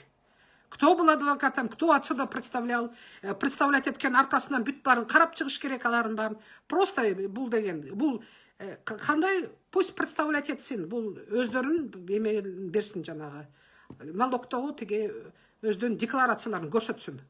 Кандай үйлөрү бар, эмнелери бар. Качан барды, ким алды, кимди жалдады, жалдаган ким экен, алардын дагы декларация, налоговый отчетторду бүтүп карап чыкса болот. Это все можно сделать.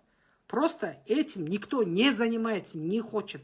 Потому что баары эле элди, Кыргызстанды ойлогон жок. Баары эле өз чөнтөктөрүн, өздөрүн ойлоп атат. Өздөрүнүн бала чакасына, неберелерине азыр деген баягы дикий западтай болуп, кто больше урвет, кто больше возьмет, кто больше раздербанит страну деп, и чухнут качып кетип калып, ошого да ойлоп атат. Качып кетип калган менен кечирип койгула. Эч жакка качып кете албайсыңар, башка планета учуп кетпесеңер эле. Бушу планетада жүрөсүңөрбү? Даже офшорный зонадан тоже можно вас достать. Если ошондой бийлик келсе. Буюрса, ошондой бийлик келет. Буюрса, вы же всех достали уже. Уже жаман эл жүдөп бүттү уже силерди карап. Уже жаман уже жүдөп уже бир каяктагы бир өзүңөрдүн мелкий бир өз интересиңерди ойлогондор келдиңер да. У всех.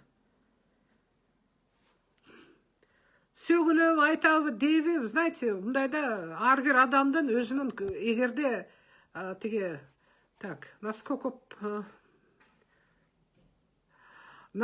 я помню, они нанимали международных экспертов по Комтёру, потому что у нас нету специалистов в этой области дейт.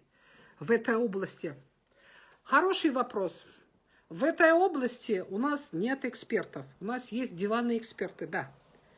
И это очень плохо, потому что у нас образование настолько низкое. Мен даже в этом плане, мен предлагать эткем юридическое биздин профессиональное юридическое сообщество, айтхам, теоретиктерге, практиктерге, у нас нет общества экспертов, юристов-экспертов, тепче. Давайте бир эксперттерди биз өзүнчө бир Кыргызстандан уюштуруп, чтобы мы могли отстегивать. Просто в этом никто не заинтересован.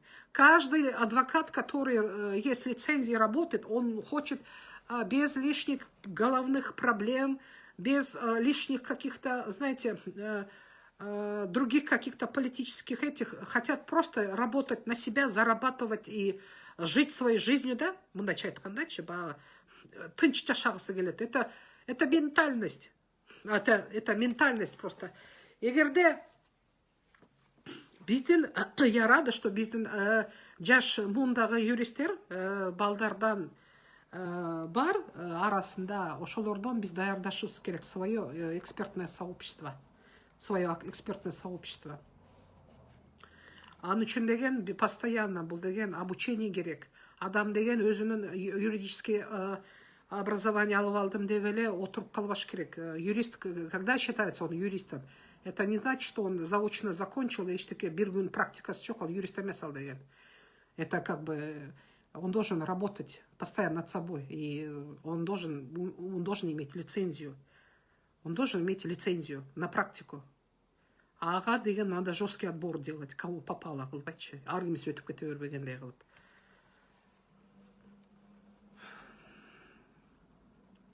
Счета, которые в офшорах хантып алып келсек болот, Кыргызстанга хватит ли у нас силы, дейт. Офшорные зоны. Но это я уже аны Арслан айттым го, анычы. Аны деген Кыргызстан, да, билик, жаңы келген билик, кто станет, кто бы не стал президентом, если Кыргызстанга иштеп берем деген киши болса, и группа профессиональных юристов, международников иштесе, это можно сделать. Это можно, это проверяется. Это все равно. Бізде деген аргасы у нас международное соглашение бар. Бізде деген партнерство, взаимодействиеге бар муну деген. Мы должны ошолорду выявлять етишибиз керек. Аларды выявлять етип, карап, доказать етип, вместе с Генеральной прокуратурой, с ГКНБ карап, ошо экономические преступленияларды совершать етилди, дело возбужденное болду. Счета можно каякта болбосо арестовать. Это можно достать, аныч. Все равно можно достать. Настырность, сила воли, терпение и жесткость керек бияқта. К сожалению, бізде жоқ андай. Бізде деген өз күчү менен, өз акылдуу өздөрүнүн кишилерди у нас специалистов не ценят, алдыга жылдыргысы келбейт. Обязательно надо деньги давать, обязательно быть чем-то родственником, быть бирөө менен в каких-то таких, в дурацких таких любовных отношениях и так далее, да, бізде. Мы должны ломать бұл стереотипты. Біз қачан өліге сөсөбүз, когда мы сами изменимся. Педофилдерге қандай қарасыз дейді? Естественно, жаман қарам. Педофилдерге деген бұл педофилдерге деген мен өзім 3 неберем бар. Педофилия это из-за того, что у нас судебная система продажная, из-за того, что у нас жестко не карается по меры наказания, аябай мягкий кылган үчүн педофилдер көбөйүп атат. И тем более bizde превентивный меры кылыш керек. Уна bizde деген база данных болуш керек. Поэтому айтып атпаймынбы? Бу bizde любой жанагы мугалимге, ты если устраиваешься школга учителем, да? Учительге в Америке любой корпорацияга, даже чоң мындай престижный дүкөнгө, там магазинге, жакшы теге бир ресторанга, где нормальные люди ходят, жакшы жерге кирип атсаң, булар деген драг-тест өтөт, это наркотест деп коет. И, естественно, аябай мындай жакшы ответственный жерлерге психиатрический экспертиза өтөт. Муну превентивную меру деп коет, то есть сотрудниктерди нужно тщательно отбирать. Доступ к детям, он должен быть очень хорошо отслеживаться. Кто может с детьми работать? Только вменяемые, здоровые, на психику люди, правильно? А bizde болсо каяктагы жанагы ыйман сабагы деп аргайсынын баарын киргизгенге это болбойт, это преступление. Дети это наше будущее, биздин балдарды сакташыбыз керек андай. Ар бир мектепте бирден милицияны сайып коюш керек. Буюрса милиция, полиция кылыш керек. Бирден полицейский болуш керек. Ошакта кабинет, ошакта балдарды кайтарыш керек. Бүт ичинде, сыртта видеокамера болуш керек.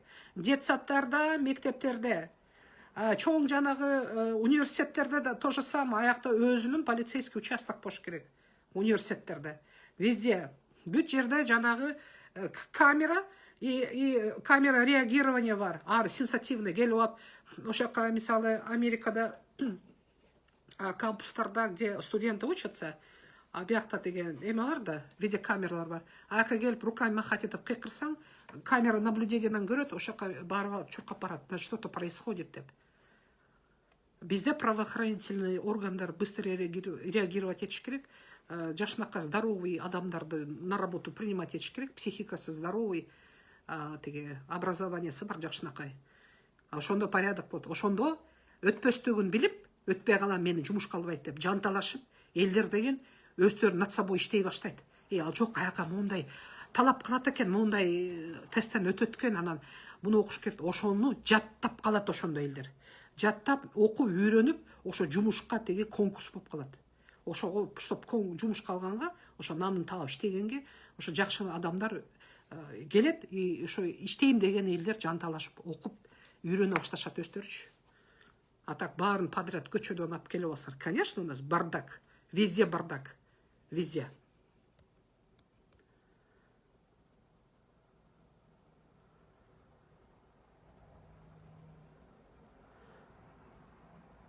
таможенный союз бізді жырғатпайды ғой, бұл кейпі менен давит на наш рынок. Но наш рынок, казахи, бұл илгертен берле с нами не соперничают, таможенный союзға. И так план был, что бізде деген тиге орто жолда бізде то и так құрчап чылады, бізде оғыш бетер құрчап тиге емет салғанға деп, чтобы задушить нас. Қазақтар болса тигене напрямую өздерін ашып алды. Минуя Кыргызстан, чтобы с Казахстана оттуда товарларын киргизген эметти. Дордой на грани вымирания болуп атат. Ипотечный кредит кандай кылып элге доступный кылабыз дейт. Ипотечный кредитти абдан низкий процент кылыш керек. Ортодогу жанагы доляда тургандарды схеманы токтотуш керек.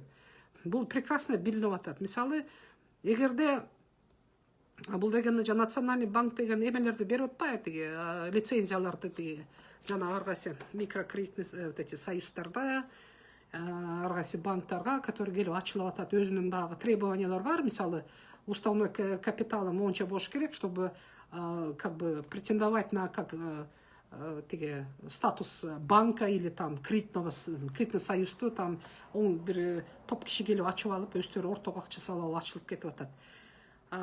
Кредитование минимальный кылыш керек. Бұл деген не превышать 7%. Бұл самый максимальный, мисалы, минимальный бияқта Америкада zero interest дегендер бар, кейбірлер. Вот, мисалы, допустим, машинені кредитке берсе, кейбірлер zero interest, то есть 0%. Или минимальный 1, 2, 3%, в зависимости от кредитной истории. Бұл деген. Ошо кредитный история деген система өтсөк сонун болмокта биздагычы. Ар бир адам кредит алса, жоопкерчиликти алып барат. Значит, ошого система багы единая система кредитти алган, погашать эткен. Бизде деле бар Кыргызстанда, да, но не в такой мере же. Мисалы, порядочность, честность деген каяктан билинет, бул деген кредитный историядан билинет. Банктар деген баары bir системада болот. Мисалы, бул түшүм банктан балсан, мисалы, дальше башка экобанктан алам десе, банк карады, репорт чыкты, ошо адам жөнүндө историясы качан жылы алган, погашение кандай болгон, задержание, там, пеня, менен долг выплачен деп и так далее. Ошого баловый система өтүп коюш керек да, бал, кредит скор деп коет. Ошого өтүп койсо, ошондон честность, порядочность билинет да. Ошого доверие болот. То есть, эгерде кредитный скор кредитный эмесе баалы көбүрөөк болсо, бал, тогда ошо кишиге, естественно, банктар процентты низкий кылып бере баштайт. Низкий, биякта ошондой система. Низкий кылып. Надо регулировать. Это регулируется опять рынком эме. Бул деген национальный банк, государство должно быть регулировать. Просто установленный закон менен не превышает и ортодогу ачылып аткан банктар, мисалы, доля процентке отуруп алат. Мисалы, банк 5%ке берсе, там некто какая-то группа махинация кылып, мисалы, коррупционная схемада, еще там 5%ке отуруп алат. То есть он сидит, человек, чиновник өзүнүн кабинетинде, а банк болсо ага акча просто долядан эметип атат. Анын баарын карап, выявлять этип, аны токтотсо болот везде. Ну это же банально просто, что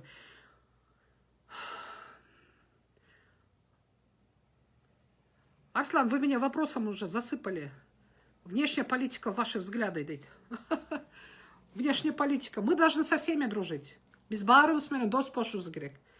Баары менен в хороших отношениях, потому что это внешняя политика. Мы должны независимости без сактап калышыбыз керек. Тиги менен деле хорошо, бу менен да өзүбүздүкүн бердирбей, уттуруйбей, өзүбүздүкүн когда надо алып, и мы со всеми должны в каких-то бизге выгодных, бизге Кыргызстанга выгодный партнерство соглашенияларга кирип, невыгодный жака андан жок биз кечирип койгола катыша албайт экенбиз деп, ал үчүн биз деген өзүбүз бутка туруп, независимый болуп, финансово независим болуп экономикабызды көтөрүшүбүз керек да. Ошондо биз ошо теңме тең башкалар менен сүйлөй алабыз. А биз теңме тең сүйлөй албайбыз до той поры, пока биз деген уруулардын акчаларын кайра биз артка алып келмейинче. Анан урууларды силер жанагы колдоп атсаңар, Садыр Жапаровка бүт кимдер ооп кетти, Садыр Жапаровду ким жүрөт командасында? Бүт бары незаконный обогащение бар, көчүктөр таза эмес, уруулардын бары Садыр Жапаровда жүрөт. Анткени Садыр менен соглашениега кылып алды, тишпейт ага, аларга тийбейт. Такыр и калп эле жана экономический жанагы амнистия деген ошо урууларды актап атат азыр. Актап баштады. Калп эле монча акча төксө бүттү. Давай гуляй, Вася, давай еще воруй дейт да. Анан рахмат, силерге чоң рахмат, молодцы. Ошо ким ошо Садыр Жапаровка деп күйгөндөр, ошо акча уурдап кеткен уруулардын ошолорду коргогон кишиге силер жардам берип атасыңар да. Биз Кыргызстандан да эч качан өнүкпөйбүз. Ошо урууларды токтотуп, уруулардын акчасына кайтарып келип, арест кылып алып келмейинче Кыргызстан биз карыздан кутулбайбыз. Жетим тоону унуткула. Жетим тоону ал деген это долгая история. Аны просто булар бизди элди алдаштырып туруп, кийин акырын сатып эл деп атат. Жетим тоомун разработкага кылгычакта еще 20-30 жыл бар ал деген. Абдан көп ал деген. Очень много денег надо. А биринчи биз деген Кыргызстан Кытайдын карсына кутулушубуз керек. Алдыгы уруулардын акчаларын кайтартып алып келип туруп, Кытайдан кутулушубуз керек.